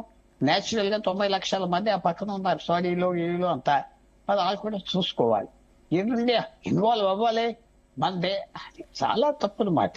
సెటిల్మెంట్ చేయడానికి మనం అసలు వెళ్ళకూడదు, మన పాలసీ కాదు. 52 నుంచి దూరంగా ఉన్నారు జవహర్లాల్ నెహ్రూ. అలాగే మరో ముఖ్యమైన విషయం పుల్లారావు గారు, మీరు తొందరగా వెళ్ళిపోతానన్నారు కాబట్టి ఇది కూడా మిమ్మల్ని అడిగేస్తున్నాను. ప్రధానంగా ఈ చర్చలు ప్రారంభమైనప్పటి నుంచి కూడా ఇస్లామాబాద్ మీదే ప్రపంచవ్యాప్త కళ్ళు ఉన్నటువంటి పరిస్థితి. అక్కడ ఏ చిన్న వ్యవహారం జరిగినా, చిన్న సంభాషణ జరిగినా అందరి దృష్టి అక్కడే ఉంటున్నటువంటి పరిస్థితి. ముఖ్యంగా ఫీల్డ్ మార్షల్ అయినటువంటి అసీం మునీర్ యొక్క వ్యవహార శైలి, ప్రధానమంత్రి షహబాజ్ షరీఫ్ ఉండగా అసీం మునీర్ అన్నింటా ముందు ఉండడం ఏంటి అనేటటువంటి చర్చలు నడుస్తున్నాయి. దీన్ని ఏ రకంగా చూస్తారు? ఇది మనం అంత గమనించాల్సినటువంటి అంశం అంటారా? బాగా క్లోజ్ గా అబ్జర్వ్ చేయటానికి ప్రయత్నం చేసే వ్యక్తి చెప్తున్నా, అసీం మునీర్ కి షహబాజ్ షరీఫ్ ఆయన ముఠా, పంజాబీ ముఠా కావాలి. ఈయన పంజాబీ కాదు, ఈయన ఇండియా నుంచి వెళ్ళిన ఫ్యామిలీ మొహాజీర్. ఆసిఫ్ మునీర్ జ్ఞాపకం పెట్టుకోండి. వాడు పఠాన్ కాదు, వాడు పంజాబీ కాదు, వాడు అక్కడ పుట్టినోడు సింధీ కాదు, బలోచ్ కాదు. ఇక్కడి నుంచి జలంధర్ నుంచి వెళ్ళిన ఫ్యామిలీలో అక్కడి నుంచో. సో వీళ్ళు కూడా చాలా ఇంటెలిజెంట్. నవాజ్ షరీఫ్ అండ్ షహబాజ్ షరీఫ్, దాంతో పాటు భూటో కూడా ఈ గ్రూప్ లో ఉన్నాడు. వాళ్ళు కూడా పెట్టుకోరు, చక్కగా చేసుకుంటున్నారు. ఫ్రాంక్ గా చెప్తుందా, ఇది first government, civilian government Pakistan లో 5 సంవత్సరాలు పూర్తి చేస్తుంది అని భావిస్తున్నా. ఇప్పటి వరకు ఏ ప్రభుత్వం 5 సంవత్సరాలు పూర్తి చేయలేదు పాకిస్తాన్ లో. మనం బ్యాలెన్స్ గా చెప్పాలంటే వీళ్ళు మేనేజ్ చేసుకున్నారు ఒకళ్ళొకళ్ళు ఇంట్రెస్ట్. ఆయనకున్న రోల్ ఆయనకున్నది, ఆయనకు మర్యాద చూపెడుతున్నాడు, ఈయనకి మర్యాద చూపెడు. 5 years ఇప్పటి వరకు ఏ ప్రభుత్వం చేయలేదు. చిన్న చచ్చిపోయాడు, దాని తర్వాత ఇంకోటి చంపేశారు, ఇంకోటి చచ్చిపోయాడు, జైలుకి వెళ్ళాడు, బయటికి పారిపోయాడు. ఇమ్రాన్ ఖాన్ జైల్లో ఉన్నాడు. నవాజ్ షరీఫ్ తీశారు కొన్ని సంవత్సరాల క్రితం, 3 సంవత్సరాలు. ఈ ఒక్క గవర్నమెంటే 5 సంవత్సరాలు చేస్తారు. ఎందుకంటే షెహబాజ్ షరీఫ్, ఆసిఫ్ మునీర్ ఒకరికొకరు కావాలి, ఒకరికొకరు కావాలి. ఒకళ్ళొకరు పోడుకుంటా మొదలుకి వెళ్ళిపోతున్నారు. చాలా కేర్ఫుల్ గా చేస్తున్నారు. ఎందుకంటే ఇద్దరికి ఒకళ్ళు అవసరం. ఆసిఫ్ మునీర్కి అవసరం. పతాన్ ఎలిమెంట్ అంతా పాకిస్తాన్ ఆర్మీలో అతనికి వ్యతిరేకంగా ఉన్నారు. సో ఈ పంజాబీని పక్కన పెట్టుకొని పాస్ చేసుకుంటున్నారు. అది ఏదో ఇవాళ లైట్ వచ్చేసింది. ఇందాక చెప్పా, ఒక చీఫ్ మినిస్టర్ పెళ్లి రిసెప్షన్ కి వస్తాడు, ఎంత అడావుడైపోతుంది, వెళ్ళిపోతాడు. అంతే, మనం పట్టించుకోకూడదు. భారతదేశం చివరిగా ఒక్క పాయింట్ ఒక పక్క భారతదేశానికి పీస్ డీల్ కి నాయకత్వం వహిస్తుందా ఉంటుంది పాకిస్తాన్. ఇస్లామాబాద్ వేదికగా ఈ చర్చలు నడుస్తున్నాయి. కానీ మరోవైపు అటు ఇజ్రాయెల్ ని భారత్ ని కూడా సాక్షాత్తు పాకిస్తాన్ పార్లమెంట్ లోనే తూలనాడుతున్నటువంటి పరిస్థితి కదా. ముస్లిం దేశాలకి రెండు కొంత ఉపయోగించుకునే పదజాలం నాకు ఇష్టం లేదు, మన దేశాన్ని అన్నారు కాబట్టి ఆ పదజాలం ఉపయోగించడం కూడాను. ఆ రెండు దేశాన్ని ఒక గాడిన పట్టి వ్యాఖ్యానించడం పాకిస్తాన్ ఏ రకంగా చూడాలి? ఇదేం పీస్ డీల్ అనుకోవాలి? ఏమీ అవదు. పుతిన్ ఇంకా ఎక్కువ వెళ్తున్నారు, చైనీస్ ఎక్కువ వెళ్తున్నారు. ఏమైంది? మన జాగ్రత్తలో మనం ఉంటే ఆ February 28 లోపల ఆయిల్ ఒక 5% ఇతర దేశాలు నార్వే, అర్జెంటీనా, అమెరికా నుంచి గ్యాస్ కొని ఉంటే ఈ వేళ మనం సాధించుంటాం. ఈ యుద్ధంలో మనకు లాభం వచ్చింది. అదే అలాంటి పనులు చేసుకోవాలి. ఏదో గబగబా పరిగిపోయి మనం చేస్తాం బ్రహ్మాండంగా వచ్చే ఎంత అనవసరం. ఎలాగో మన దగ్గరకు వస్తారు, అన్ని దేశాలు వస్తాయి.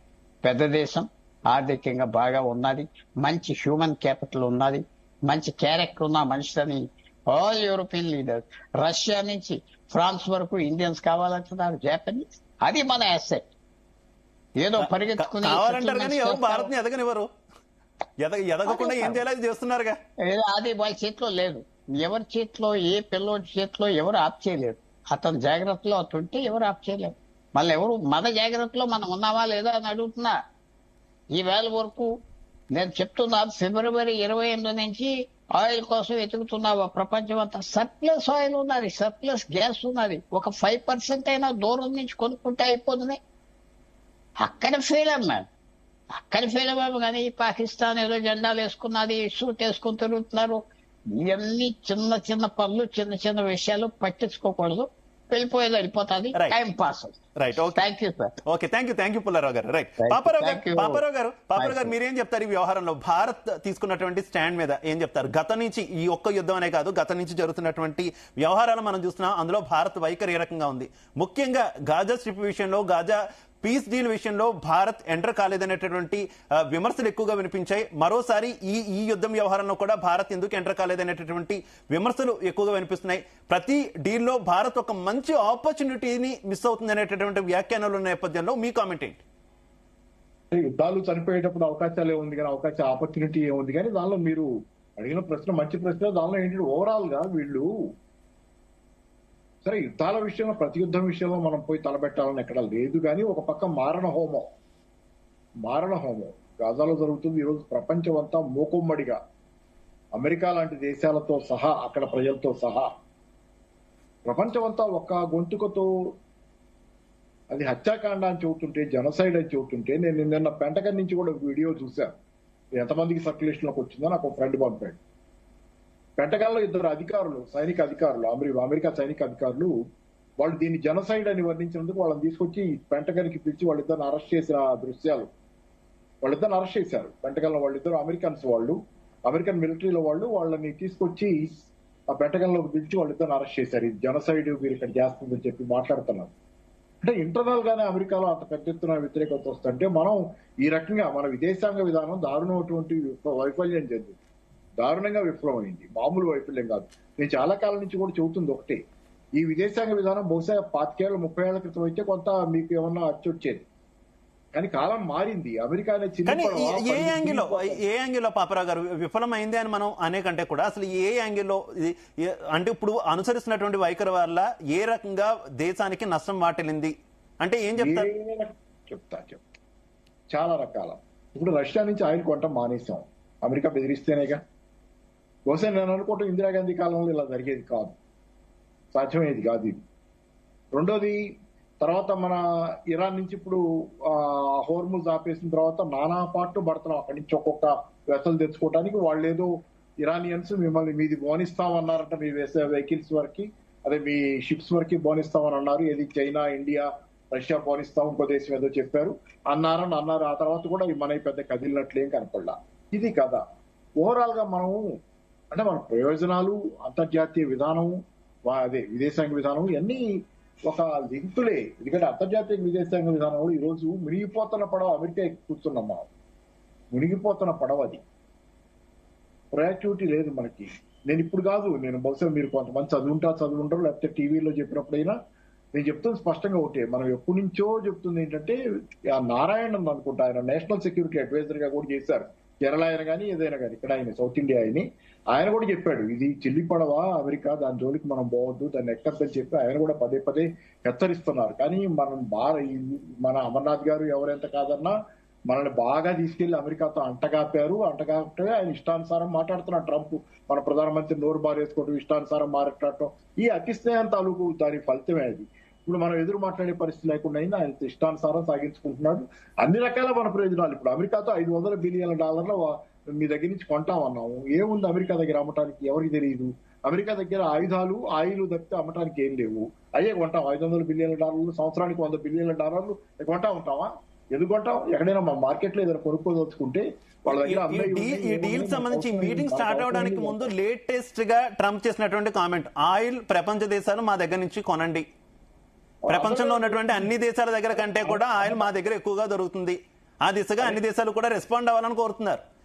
అదే అంటున్నాడు. ఇప్పుడు ఈ వెనుజులాయిల్ కూడా అమ్ముతానంటాడు, నేనే అమ్ముతాను అది కూడా అంటున్నాడు. ఆ వెనుజులాల అన్ని అంటాడు. ట్రంప్ ఏదైనా అంటాడు కానీ ట్రంప్ సరే. అదే కాకుండా మనం ఆయిల్ ఇప్పుడు మీరు అన్నారు కదా, అన్ని దేశాలకు అమ్ముతానంటున్నాడు, అందరు కొనని అంటున్నాడు. అంత ఉందా నీ దగ్గర? అంత లేదు. నీ అవసరానికి సరిపోనుంది నిజం, అమెరికా అవసరాలకి. ఆ పైన కొన్ని దేశాలకు అమ్మ, ఆ పైన ఇన్ని దేశాలు నీ దగ్గర కొంటారంటారు, అమ్మగలవా? అది లేదు. అసలు అమెరికా దగ్గర ఎవరు కొంటామంటున్నారు? ఇప్పుడు అమెరికా ఒంటరైపోతుంది అనేది కళ్ళ ముందు కనపడుతుంది. నాటో దేశాలు చెప్పుకొస్తున్నాయి. ఆఖరికి పోయి యుక్రెయిన్ యుద్ధం తర్వాత సంగతి కానీ, యుక్రెయిన్ ముంచేసేలా పోయి రష్యాతో డీల్ చేసుకునేటట్టు గ్యాస్ విషయంలో కానీ, ఏ విషయంలో ఉన్నాయి అంటే చెప్పలేము. జరుగుతుందని చెప్పలేదు కానీ చాలా విషయాల్లో అమెరికా సమస్యల్లో ఉంది. ఆ చిల్లి పడవ మనల్ని ఎక్కించినందుకు ఈరోజు ఆ చిల్లి పడవ తాలూకు అరే ఏ మాత్రం టానీకి చల్లని నెత్తి మీద ఏదో అంటారు కదా, మనకి నెత్తి మీద రూపాయి పెడితే ₹10 పావులా కబుడు పోని ట్రంప్ మునిగిపోతున్న చిల్లి పడవ అమెరికా ఇది మనల్ని బెదిరిస్తుంటే $500 బిలియన్ల కొంటావా, ఇంకెంత కొంటావా అంటే నష్టాలు కాక ఇది కాక ఇంతకంటే నష్టమే ఉంది. మనకు కావాల్సింది మనకు కావాల్సిన చోట కొనుక్కుంటాం. మన చైనా ఇష్టం లేకపోతే ఇంకో చోట కొనుక్కుంటాం, రష్యా దగ్గర కొనుక్కుంటాం, ఇంకో చోట కొనుక్కుంటాం. ఇవన్నీ వదిలేసి మనం ఈ రకమైనటువంటి విదేశాంగ విధానం దారుణమైనటువంటి వైఫల్యం. అది ఒట్టిగా విదేశాంగ విధానం అంటే గాలిలో ఉండదు కదా. ఏంటంటే ఆదర్శాలతోనే ఉండదు. వాళ్ళకి వీళ్ళకి మంచి పేర్లు, వాళ్ళు మనల్ని మెచ్చుకోవడమే కాదు, ప్రయోజనాలు కూడా ఉంటాయి. విదేశాంగ విధానంలో ఎప్పుడు ప్రయోజనాలు కూడా ఉంటాయి. ఆ ప్రయోజనాలు అమర్నాథ్ గారు స్ట్రైట్ క్వశ్చన్. గౌరవ ప్రధానమంత్రి నరేంద్ర మోదీ గారి యొక్క వ్యక్తిగత ప్రతిష్ట పెంచుకునే విషయంలో భారత్ యొక్క ప్రయోజనాలు, దేశానికి సంబంధించినటువంటి ప్రయోజనాలను వదిలేస్తున్నారు అనేది మీ ప్రభుత్వం మీద, కేంద్రంలో ఉన్నటువంటి ఎన్డీఏ సర్కార్ మీద ఉన్నటువంటి విమర్శ. ఏమంటారు? ఎవరు విమర్శిస్తున్నారో అర్థమైతలేదు, అదే సమస్య. మీరు ఎక్కడ వింటున్నారో నేను వింటున్నా అంటున్నారు. ఆ సమస్య ఏంటంటే శివ గారు, దేర్ ఆర్ ఫ్యాక్ట్స్. పార్టీ పరంగా మీకు విమర్శలు వినిపించకపోవచ్చు. లేదా వినండి, అంటే there are facts and figures which you have to accept. ఇప్పుడు మన దేశం యొక్క కరెంట్ అకౌంట్ డిఫిసిట్ అంటే ఎగుమతులకు దిగుమతులకు ఉండే డిఫరెన్స్ లోయెస్ట్. అంటే మన ఎగుమతులు అంత ఇంక్రీజ్ అయినాయి. ఎప్పుడు ఒకప్పుడు వారు ఇందాక చెప్తున్న ఇందిరాగాంధీ, రాజీవ్ గాంధీ ఇట్లాంటి గాంధీలని ఆ సమయంలో రూల్ చేసిన సమయంలో 7%, 6.5% ఉండే కరెంట్ అకౌంట్ డిఫిసిట్ మనం బ్యాంక్రప్సీకి వెళ్ళిన ఒక రోజు ఆ బంగారాన్ని ఈ దేశంలో 434 సీట్లు లోక్సభలో ఇచ్చి 200 సీట్లు రాజ్యసభలో కూర్చోబెట్టి ఒక ప్రధానమంత్రిని కూర్చోబెడితే 5 సంవత్సరాలలో బంగారం వంటి దేశాన్ని బంగారం తాకట్టు పెట్టే పరిస్థితికి తీసుకొచ్చిండు ఆయన రాజీవ్ గాంధీ గారు. అటువంటి అటువంటి దౌత్య నీతులన్నీ చూసి ఈ రోజు భారతదేశం ఎందుకు ఏకకంఠంతో మోడీ గారిని 3వ ప్రధానమంత్రి చేసినాయండి? ఎందుకు చేసినాయంటే ఈ రోజు కరెంట్ అకౌంట్ డిఫిసిట్ ఈస్ 0.5%. అంటే మన ఎగుమతి ఒకప్పుడు దిగుమతుల పైన ఆధారపడ్డ దేశం ఈ రోజు ఎగుమతుల దేశంగా మారబోతున్నది. We're at the point of that juncture. అర్థం చేసుకోండి. ఈ రోజు భారతదేశము నాలుగవ అతిపెద్ద ఆర్థిక శక్తి, నెక్స్ట్ ఇయర్ వరకు 3వ అతిపెద్ద ఆర్థిక శక్తిగా మారబోతున్నది. ఈ రోజు భారతదేశము 37 దేశాలతోని గత 4 ఏళ్లలో 37 కంట్రీస్ తోని మనము ఫారిన్ ట్రేడ్ డీల్స్ చేసుకున్నాము. మరి అట్లాంటప్పుడు అసలు అమెరికా ఒకవేళ నిజంగా అమెరికా మునిగిపోయే పడవ, అమెరికాలో అసలు ఎవరికి ఏం చేత కాదు, అమెరికా అనేది అడుక్క తినే దేశము అని నిజంగా వీళ్ళందరూ పదే పదే చెప్తున్నారు కదా. మరి అలాంటి వాళ్ళని ఒకటే ఒక క్వశ్చన్ అడగండి, అమెరికాతో ఎందుకు ట్రేడ్ డీల్ చేసుకోలేదు, ఎందుకు టారిఫ్లను వాళ్ళే ఎందుకు క్వశ్చన్ చేశారు? మరి అలాంటి అమెరికాకు ట్రేడ్ డీల్ అయితేంది, కాకుంటేంది, టారిఫ్ ఉంటేంది, ఉండకుంటేంది, అలా మాట్లాడాలి కదా. అటు సైడ్ నుంచి వచ్చినప్పుడేమో అట్లా మాట్లాడతారు, ఇటు సైడ్ నుంచి వచ్చినప్పుడేమో ఇట్లా మాట్లాడతారు. వాళ్ళకున్న కన్వీనియంట్ గా హిపోక్రసీతో మాట్లాడితే ఊరుకునే ప్రసక్తి లేదు శివ గారు. దేశము, దేశ ప్రజలు, యువత వీళ్ళ మీదనే ఆధారపడి ఉంటుంది. ఈ రోజు దేశ భవిష్యత్తు గురించి ఆలోచిస్తారు కదా ప్రధానమంత్రి గారు, అంతేగాని ఇరాన్ గురించి, ఆ కమ్యూనిస్ట్ ఐడియాలజీ గురించి, లేకుండా రష్యాకు అమెరికా శివ గారు అంత పెద్ద మనిషి అట్లా మాట్లాడితే ఎట్లా అండి? ప్రాంప్టింగ్ చేస్తే నేను అట్లా మాట్లాడుతున్నానా? ప్రాంప్టింగ్ కాదు, మీరు కమ్యూనిస్ట్ మీకెందుకు సార్? నా ఇష్టం, నేను మాట్లాడుతున్నాను కదా. Paparao garu, this is not fair. Paparao garu, you are not here representing communist party. ప్రశ్న అడిగారు, అట్లా కాదు సార్. నేను నన్ను ప్రశ్న అడిగినప్పుడు నేను సమాధానం చెప్తున్నా, వినే ఓపిక ఉండాలి సార్. మీరు పెద్ద మనిషి, you have to have that patience. ఇప్పుడు ఏం చెప్తున్నాం మనము? ఈ రోజు మన దౌత్య నీతి 2 పాయింట్ల గురించి కదా మనం అనేక సార్లు మాట్లాడుకుంటాము. ఒకటి, మనకు జరిగే లాభం అంటే వివిధ ప్రపంచ దేశాలలో భారతీయులకు గౌరవం పెరిగిందా లేదా, భారతీయులకు ఆపర్చునిటీస్ వస్తున్నాయా లేవా. ప్రపంచ ఈ రోజు 169 దేశాలలో భారతీయులు సగర్వంగా గల్లా ఎత్తుకొని ఎస్ అని చెప్తున్నారు. ప్రధానమంత్రి మోడీ గారిని పదే పదే వాళ్ళు అప్రిషియేట్ చేస్తున్నారు. రెండో పాయింట్ ఏంది, మన దేశంలో ఉన్న ప్రజలు వివిధ దేశాల మీద ఆధారపడి ఉన్న ఏదైతే రంగాలలో మనం ఆధారపడి ఉన్నామో, అటు ఆయిల్ రంగం కావచ్చు, లేకుంటే ఎనర్జీ సెక్యూరిటీ విషయంలో కావచ్చు, లేకుంటే డిఫెన్స్ రంగాలలో మనం ఇంప్రూవ్ అవుతున్నామా లేదా. ఆత్మ నిర్భర్ భారత్ ప్రోగ్రామ్ తీసుకున్న తర్వాత 5 సంవత్సరాలలో ఒకప్పుడు కేవలం 600 కోట్ల ఎక్స్పోర్ట్స్ చేసే డిఫెన్స్ ఎక్స్పోర్ట్స్ ఈరోజు 50,000 కోట్లు డిఫెన్స్ ఎక్స్పోర్ట్ చేస్తున్నాం. ఒకప్పుడు 100% డిఫెన్స్ ఎక్విప్మెంట్ మనం ఇంపోర్ట్ చేసుకుంటుంటాం. ఈ రోజు కేవలం 44% మాత్రమే డిఫెన్స్ ఎక్విప్మెంట్ మనం ఇంపోర్ట్ చేసుకుంటున్నాం. అంటే దాదాపు 56% మనం ఓన్ గా తయారు చేసుకుంటున్నాం కదా సార్. హైదరాబాద్ లో కొంతమంది యంగ్స్టర్స్ ఇంద్రజాల్ అని ఒక కంపెనీ, మీరు కావాలంటే వెబ్సైట్ ఓపెన్ చేసి చూడండి, మన ప్రేక్షకులు కూడా చూడాలని నేను కోరుకుంటున్నా. ఇంద్రజాల్ అనే ఒక్కసారి మీరు ఓపెన్ చేసి చూడండి. చిన్న పిల్లలు 25-30 ఏజ్ గ్రూప్ వాళ్ళు ఈ రోజు 600 డ్రోన్స్ ఒకే ఏకకాలంలో పాకిస్తాన్ కొడితే, వాళ్ళు జస్ట్ ఒక ట్రక్ అంటే మహీంద్రా ట్రక్ మించి ప్రయోగించిన ఒక ఏఐ బేస్డ్ ఇంద్రజాలు 600 డ్రోన్స్ ఇట్లా ఒక దెబ్బకు తునకలు చేసి పడేసింది. That is happened. మనం చెప్తున్న మాట కాదు, ప్రపంచ దేశాలలో వాళ్ళు ఆశ్చర్యపోతున్నారు అసలు ఇంత అద్భుతమైన ఇన్నోవేషన్ ఎట్లొచ్చిందని. ఈ రోజు మనం చూస్తున్నాం, ఇరాన్ ఒక డ్రోన్ వేస్తే 20,000. ఇవన్నీ ఓకే అమర్నాథ్ గారు, ఇవన్నీ ఓకే. కాకపోతే ఇంకొక పాయింట్, వెనుజులా అధ్యక్షుడైనటువంటి నికోలస్ మదురోను అమెరికా కిడ్నాప్ చేసినప్పుడు భారత్ రెస్పాండ్ అయినటువంటి విధానం మీద ప్రపంచవ్యాప్తంగా కూడా విమర్శలు వచ్చినటువంటి పరిస్థితి. కనీసం పాకిస్తాన్ రెస్పాండ్ అయినట్టు కూడా భారత్ రెస్పాండ్ కాలేదు. ఆచితూచి స్పందించడం అంటే మరీ పూర్తిగా అంత అమెరికాకు భయపడుతున్నట్టు స్పందించడమా అనేటటువంటి కామెంట్స్ కూడా ఉన్నటువంటి పరిస్థితి. ఏం చెప్తారు? అప్పుడు భారత్ ఏ రకంగా రెస్పాండ్ అయింది? ఆ రెస్పాండ్ అయిన విధానం కరెక్టేనా సార్? ఈ 12 సంవత్సరాలలో అనేక విపత్తులు జరిగినాయి, ఇంక్లూడింగ్ కరోనా. ఏ ఒక్క దానిలో కూడా భారతీయులు ఎక్కడ ఇన్వాల్వ్ అయినా, భారతదేశానికి సంబంధించిన వ్యక్తులు ఎక్కడ ట్రాప్ అయినా, భారతదేశానికి ఎక్కడ ఆపద వచ్చినా, అన్యాయం జరిగినా మొట్టమొదటిగా స్పందించి దాన్ని రిజాల్వ్ చేసింది భారత ప్రభుత్వం. ఇప్పుడు మీరు ఒకటి అర్థం చేసుకుంటారు శివ గారు, పదే మనం ఇది ఎన్నిసార్లు అడిగినా కూడా దాని సమాధానం ఒకటే ఉంటుంది. ఎందుకంటే వేరే కంట్రీస్ కు సంబంధించిన ఆస్పెక్ట్ లో మనం ఎందుకు ఇన్వాల్వ్ అవుతామండి? ఇప్పుడు మీకు ఒక ఎగ్జాంపుల్, ఆపరేషన్ సింధూర్ జరిగిన తర్వాత మన డెలిగేట్స్ ఎందుకు ప్రపంచవ్యాప్తంగా అన్ని దేశాలకు మనం ఎందుకు పంపించాం? అది మన దేశంలో మనం ప్రపంచంతో ఉంటున్నాము, ప్రపంచంతో సంబంధాలు మనకు అవసరమనే కదా. చివరికి అట్లా కాదు. చివరికి నేను చివరికి ప్రపంచ దేశాలు- ఉక్రెయిన్ రష్యా యుద్ధం సమయంలో కూడా రష్యా అధ్యక్షుడు పుతిన్ తో స్వయంగా మన ప్రధాని చెప్పారు ఇది యుద్ధాల సమయం కాదని. మనం గర్వంగా చెప్పుకున్నాం. కానీ రష్యా విషయంలో ఉక్రెయిన్ విషయంలో స్పందించగలిగినటువంటి భారతదేశం ఎందుకు ఒక దేశ అధ్యక్షుడిని, ఆయన ఎటువంటి వ్యక్తి అయినా కావచ్చు, ఆ దేశంలో ఏదైనా జరగచ్చు, కానీ పక్క దేశం కిడ్నాప్ చేసి తీసుకెళ్లిపోతే భారత్ రెస్పాండ్ అయినటువంటి విధానం కరెక్టా? రష్యా విషయంలో రెస్పాండ్ కాగలిగింది, వెనిజులా విషయంలో భారత్ ఎందుకు రెస్పాండ్ కాలేకపోయింది? That is a good. ఇప్పుడు భారత రెస్పాండ్ కాకపోవడం అనేది చాలా మెచ్యూరిటీ అంటున్నా నేను. ఇప్పుడు మీకు అర్థం కావట్లేదు. It shows the maturity of a country, maturity of a nation. Germany respond కాలేదు, జపాన్ రెస్పాండ్ కాలేదు. అందుకే మీరు మరి అది కూడా చూడాలి కదా. పాకిస్తాన్ లో చర్చలు పెట్టుకున్నారు వాళ్ళు పోయి. అందుకే పాకిస్తాన్ లో చర్చలు ఒక్క నిమిషం పాపారావు గారు, నేను మీకు అవకాశం ఇస్తా. ఇద్దరే కదా గెస్టులు ఉన్నారు, ప్లీజ్ పాపారావు గారు, ఇద్దరే గెస్టులు ఉన్నారు, నేను మీకు అవకాశం ఇస్తా. 30 seconds. శివ గారు, యుఎస్ఏ అండ్ ఇరాన్ ఇప్పటి వరకు 22 సార్లు చర్చలకు వెళ్ళినాయి. 22 సార్లు. ఆస్ట్రియాలోని వియన్నాలో 17 సార్లు చర్చించుకున్నాయి. ఓమన్ లో 5 సార్లు చర్చించుకున్నాయి ప్రతి సంవత్సరం. Every single year. ఇప్పుడు ఇస్లామాబాద్ లో కూడా రాబోయే రోజులలో ఎవ్రీ ఇయర్ ఈ చర్చలు కంటిన్యూ అవుతూ ఉంటాయి. ఇది చర్చలు అంటే ఏదో ఒక్కసారి జరిగేటివి కాదు. ఈ కంట్రీస్ మధ్యలో ఉండే చర్చలు అంటే వాళ్ళ ఆ 2 కంట్రీస్ ఒక ఒప్పందానికి రావడానికి అనేక సార్లు వాళ్ళు కూర్చున్నారు, అనేక సార్లు చర్చించుకున్నారు, అనేక సార్లు వాళ్ళు అంటే యుద్ధానికి వెళ్ళారు. సో ఈ రోజు ఏదో మనం ఇస్లామాబాద్ లో జరిగింది కాబట్టి మనం దానికి రెస్పాండ్ కావాలేదు, లేకుంటే ఇంకేదో మధురను కిడ్నాప్ చేస్తే మనం ఎందుకు రెస్పాండ్ అవుతాం సార్? నాకు అర్థమైతే లేదు. మనం ఎందుకు రెస్పాండ్ కావాలి?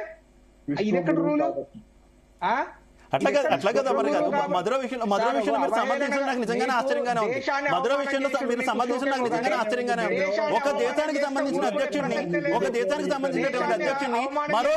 మరో దేశం వచ్చి కిడ్నాప్ చేసుకుని పోతే కూడా భారత్ రెస్పాండ్ కాదా?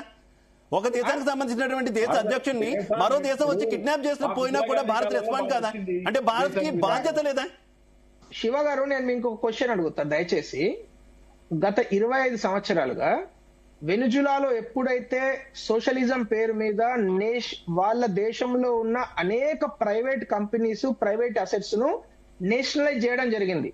ఆ నేషనల్ చేసిన దానిలో మన దేశానికి సంబంధించిన పబ్లిక్ సెక్టర్ అండర్టేకింగ్స్ అయిన Indian oil company, oil India, ONGC తో పాటు రిలయన్స్, తర్వాత ఇంకొక 2-3 నాకు నోటికి లేవు, ఈ కంపెనీస్ యొక్క అసెట్స్ ను కూడా వాళ్ళు నేషనలైజ్ చేశారు.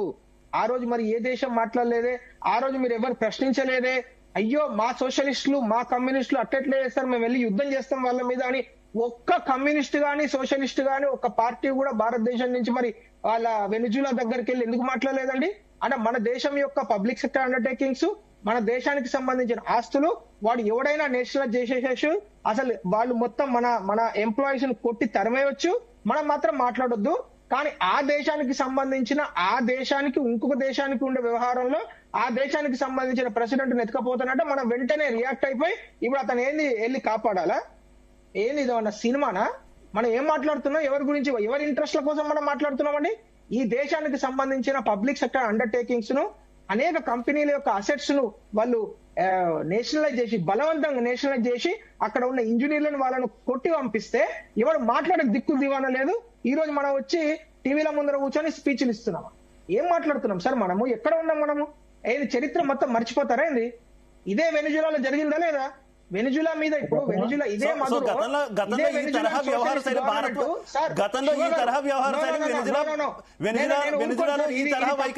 ఉంది కాబట్టి భారత్ మౌనంగా ఉందంటారు, అంతే కదా? బరాబర్ ఉంటుంది సార్, బరాబర్. ఇప్పుడు మన దేశానికి ఇప్పుడు శివ గారు, సపోజ్ మీ బ్రదరో, మీ చెల్లెనో, మీ సిస్టరో, అంటే I should not say that, but మీకు నాకు సంబంధించిన వ్యక్తులే ఎవరైనా వేరే దేశంలో ట్రాప్ అయినారు అనుకుందాం, అక్కడ పట్టుకున్నారు అనుకుందాం. నా ఇంట్రెస్ట్ ఏముంటుంది సార్? నా కుటుంబ సభ్యుల గురించి ఉంటుందా, లేకుంటే ఆ దేశ విధానాల మీద ఉంటుందా? మీరే చెప్పండి. ఇప్పుడు మన దేశానికి సంబంధించిన పౌరులు ఉక్రెయిన్ లో ఇబ్బంది పడ్డారు వారప్పుడు, అక్కడి నుంచి తీసుకురావాలి, అది మా ఇంట్రెస్ట్. ఇప్పుడు ఈ రోజు 1 కోటి మంది పిల్లలు అక్కడ పనిచేస్తున్నారు సార్. 1 కోటి మంది భారతీయులు 13 దేశాలలో పనిచేస్తున్నారు. అక్కడ బాంబులు పడుతున్నాయి. ఇప్పుడు మీ ఇంట్రెస్ట్ ఏంది? శివ గారు మీరే చెప్పండి. ఎగ్జాక్ట్లీ అమర్నాథ్ గారు, మీరు అన్నింటికి ఒప్పుకుంటాను, మీరు అన్నింటికి నేను ఒప్పుకుంటాను. అమర్నాథ్ గారు ఒక్క పాయింట్, ఇదే విషయంలో ఒక్క పాయింట్ మీరు ఆన్సర్ చెప్పాలి. మీరు గతంలో వెనిజులా భారత్ పట్ల ఆ తరహా వైఖరి ప్రదర్శించింది కాబట్టి భారత్ మౌనంగా ఉందంటూ చెప్పే ప్రయత్నం మీరు చేస్తున్నారు. కానీ ఇప్పుడు అదే వెనిజులా నుంచి ఆయిల్ కొనడానికి భారత్ సిద్ధపడిందంటూ కూడా సాక్షాత్తు అమెరికా అధ్యక్షుడు డొనాల్డ్ ట్రంప్ ప్రకటించారు. ఎందుకు మనతో ఆ తరహా వైఖరి ప్రదర్శించినటువంటి వెనిజులా దగ్గర ఆయిల్ కొనాల్సినటువంటి అవసరం భారత్ కు ఏమొచ్చింది? భారత్ ఏమొచ్చింది? స్వయంగా ఇది ప్రకటించింది అమెరికా అధ్యక్షుడు డొనాల్డ్ ట్రంప్. భారత్ మాత్రం ఖండించలేదు. భారత్ మాత్రం ఖండించలేదు. సార్ ఆన్సర్ వినండి శివ గారు. ఎందుకు కొంటుంది అంటే వెనిజులా యొక్క ఆయిల్ ప్రపంచ మార్కెట్ లో $16 తక్కువకు దొరుకుతున్నది. అప్పుడు మర్చిపోతామా? మన భారతీయులకు చేసినటువంటి వ్యవహారాలన్నీ కూడా అప్పుడు మర్చిపోతామా? మన కంపెనీలన్నింటినీ కూడా అక్కడ జాతీయం చేసేసారు, మన వాళ్ళందరినీ కిడ్నాప్ చేసేసారు, అన్ని అప్పుడు మర్చిపోతామా తక్కువ కాయలు దొరికితే? Yes, that is how we should behave. If you behave differently then it is not maturity. అర్థమైందా? మనం మన యొక్క ఇంట్రెస్ట్లు మాత్రమే కాపాడుకోవాలి శివ గారు. ఈవెన్ ఇఫ్ ఇప్పుడు నేను చెప్పేది మీకు రుచించకపోయినా కూడా దేశం అభివృద్ధి చెందాలంటే, దేశం అత్యంత వేగంగా అభివృద్ధి చెందాలంటే ఇలాంటి విధానాలే ఉండాలి. అంతేగాని ఈ ఉద్యమము ఆ ఉద్యమము ఇట్లాంటి పేర్లు పెట్టుకొని ఐడియాలజికల్ గా దాని కిరీటాలు పెట్టుకోవడానికి ప్రయత్నం చేసి నష్టపోయి వెళ్ళండి. నెహ్రూ గారు ఏం చేశారు? మా చైనా హిందీ చైనా బాయ్ బాయ్ బాయ్ బాయ్ అన్నారు కదా. వాడు 1962లో కొడితే ఎగిరి పడ్డారు ఇక్కడ. మరి ఏం జరిగింది? సార్లు మనము ఏ దేశంతోనే ఇట్లాంటి బాయిలు చేసినా కూడా మనము we ended with very very bitter pills. Right, okay. Paparao గారు కంటిన్యూ. ఏం లేదు, ఏదో పోయింది, ఆగండి. కాదు, ఇప్పుడు ఆయన ఏదన్నారు, ఎక్కడ పోయింది, కనెక్షన్ పోయింది సార్. సారీ, ఏదో ఆలోచిస్తున్నాను మధ్యలో. అదే ఇప్పుడు ఎవరిని పట్టించుకోవద్దు, మనం చూస్తున్నాం అంటే ఇప్పుడు అన్ని వ్యాపారం చేసుకుందాం చూస్తున్నాడు సారాంశం. అది మొత్తం వ్యాపారం. కానీ మరి అట్లాంటప్పుడు కొన్ని మాటలు మనం మాట్లాడొద్దు. ధర్మో రక్షతి రక్షతిహ వద్దు, మాట్లాడొద్దు. విశ్వగురువు వ్యాపారం వెనిజులా వాళ్ళకి ధర్మం ఎక్కడ ఉంది సార్? మీరు ఏం మాట్లాడుతున్నారు? వెనిజులా మధురకు ధర్మం ఉందా సార్? మీరు చెప్పిందే వాళ్ళ దేశంలో అనేక మందిని చంపారు సార్ వాళ్ళు. మీరు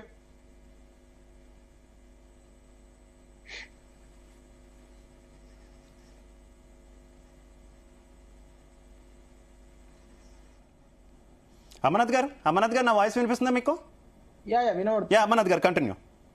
ఇప్పుడు సార్ మనము ఇప్పుడు వెనిజులా దేశము సోషలిస్టిక్ కమ్యూనిస్టిక్ లైన్ తీసుకున్న తర్వాత వాళ్ళ దేశంలో అనేక మందిని వాళ్ళు చంపారు.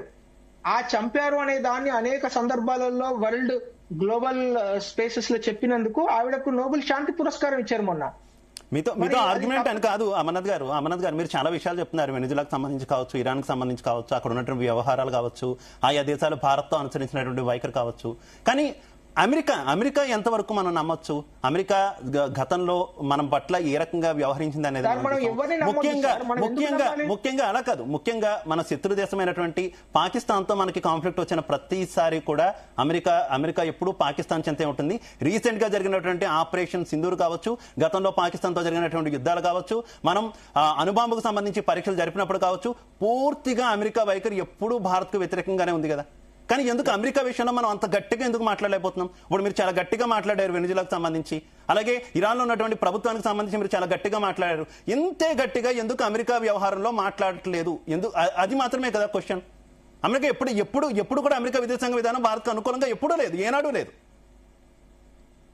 ఉందని కూడా నేను ఎప్పట్లేదు. America is not our friend, very clear. నేను 100 సార్లు చెప్పమంటే చెప్తాను. America is not our friend. America is never our friend, not today. It was never our friend. It will never be our friend. And we should not have any friends also.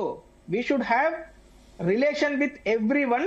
And మనకేదే ఇప్పుడు భారతదేశానికి, భారత ప్రభుత్వానికి BJP ఉండొచ్చు, వేరే ఏ party అయినా ఉండొచ్చు అధికారంలో, కానీ భారత ప్రభుత్వానికి ఓన్లీ ఫ్రెండ్స్ ఆర్ ఇండియన్స్, భారతీయులు. ప్రపంచ దేశాలలో ఎవరైతే భారతీయులు ఉంటారో వాళ్ళు మాత్రమే మన ఫ్రెండ్స్.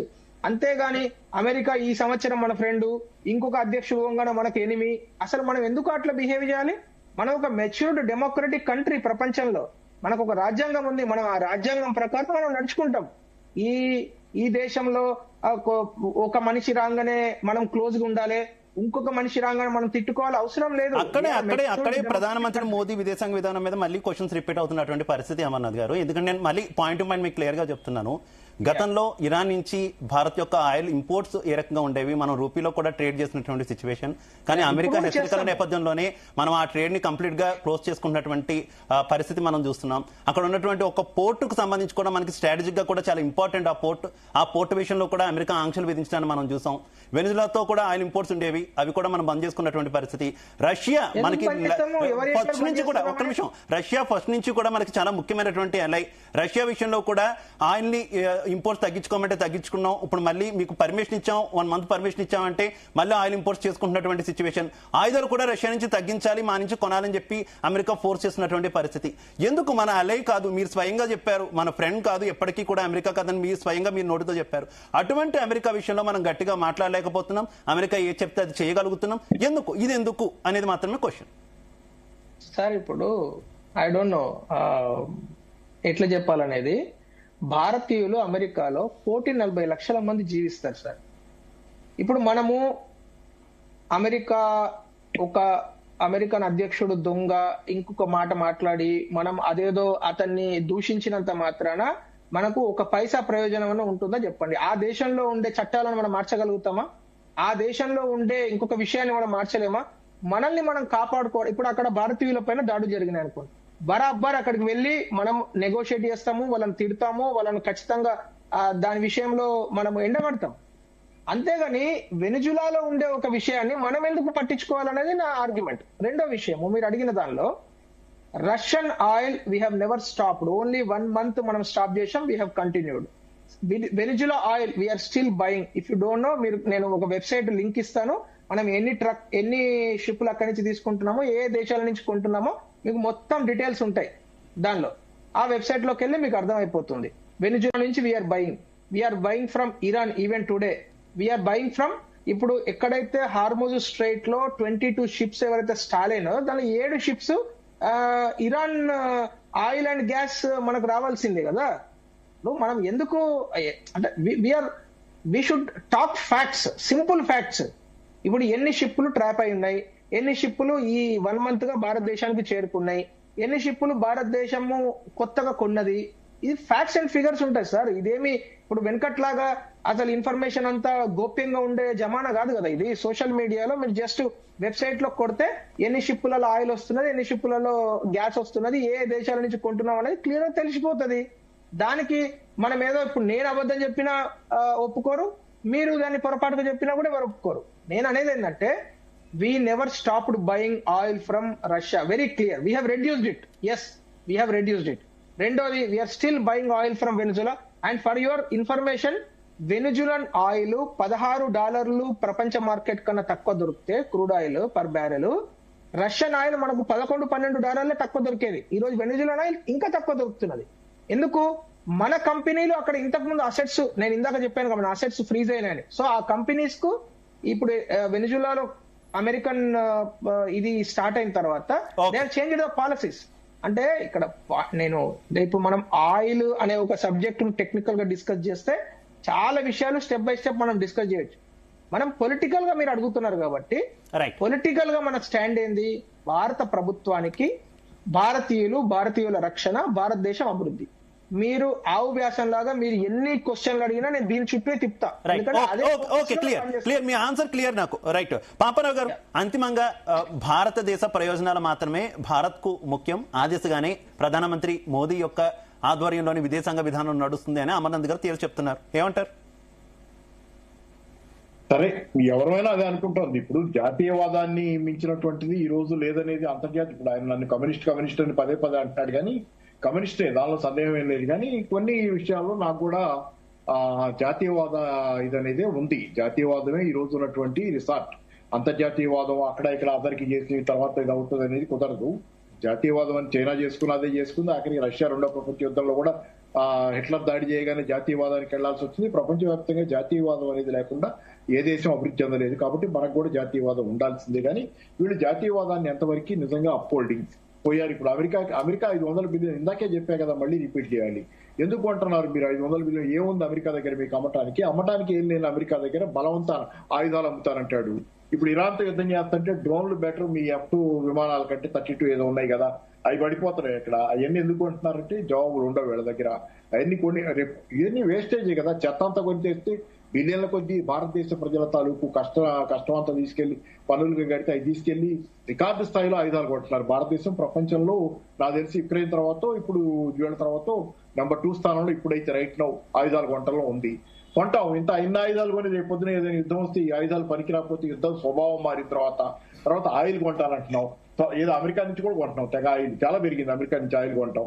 రష్యా నుంచి చీప్ గా వస్తున్నప్పుడు పోనీ ఆయన చెప్పినట్టు వెనిజులా నుంచి చీప్ గా వస్తున్నప్పుడు రష్యా నుంచి ఆయిల్ కొంట వెళ్ళిపోయి చాలా ఉన్నాయి ఇట్లాంటి ప్రశ్నలు. అమెరికాకి అంటగాగారు, వీడు ఎన్ని చెప్పినా అందరం చూసాం కళ్ళారా. హౌడీ మౌడీ, ఇంతకంటే ఏముంది.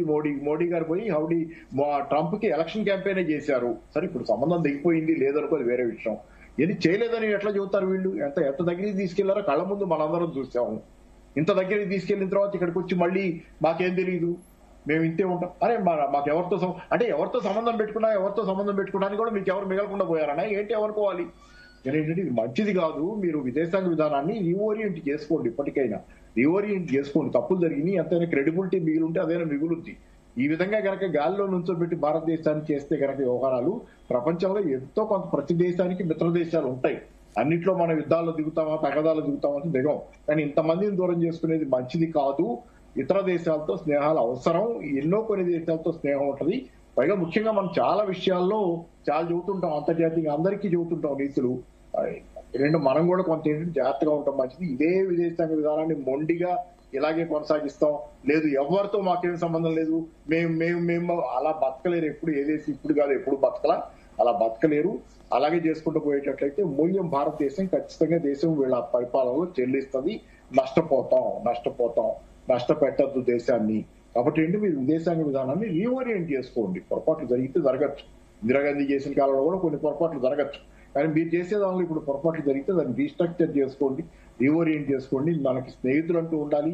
స్నేహాలు లేకుండా ఇలా ఒంటరిగా నిలబెడతాం, నిన్నేమో అమెరికాతో అంటగవుతాం, వాళ్ళు అక్కడ చెడిపోయింది కాబట్టి ఎవరితో వద్దు మాకు, నో బ్యాడ్. అది కానీ పాపరావు గారు ఇప్పుడు మోదీ గారి నేతృత్వంలోని ఎన్డీఏ ప్రభుత్వమే కాదు కదా, గత కొద్ది కాలంగా మనం చూస్తున్నాం. యూపీఏ గవర్నమెంట్ ఉన్నప్పుడు కూడా అమెరికా వైపు టిల్ట్ అవడాన్ని మనం చూస్తాం. అప్పట్లో కమ్యూనిస్టు పార్టీలు మద్దతు ఇచ్చినటువంటి పరిస్థితి కూడా, ఆ మద్దతు యూపీఏ గవర్నమెంట్ కు ఉన్నటువంటి సిచ్యువేషన్ చూసాం. ఆ టైంలో కూడా అమెరికా వైపుగా భారత విదేశాంగ విధానం కొంత టిల్ట్ అవడం చూసాం కదా. పూర్తిగా చూస్తే దేశంలో ఏ పార్టీ కేంద్రంలో అధికారంలో ఉన్నా కూడా అమెరికా వైపు విదేశాంగ విధానం కొంత టిల్ట్ అవుతున్నట్టే కనిపిస్తుంది కదా. ఇందులో అంత నష్టం చేకూర్చే అంశం ఏమైనా ఉంటే ఏ పార్టీ అధికారంలో ఎందుకు అలా టిల్ట్ అయ్యే అవకాశం ఉంటుంది?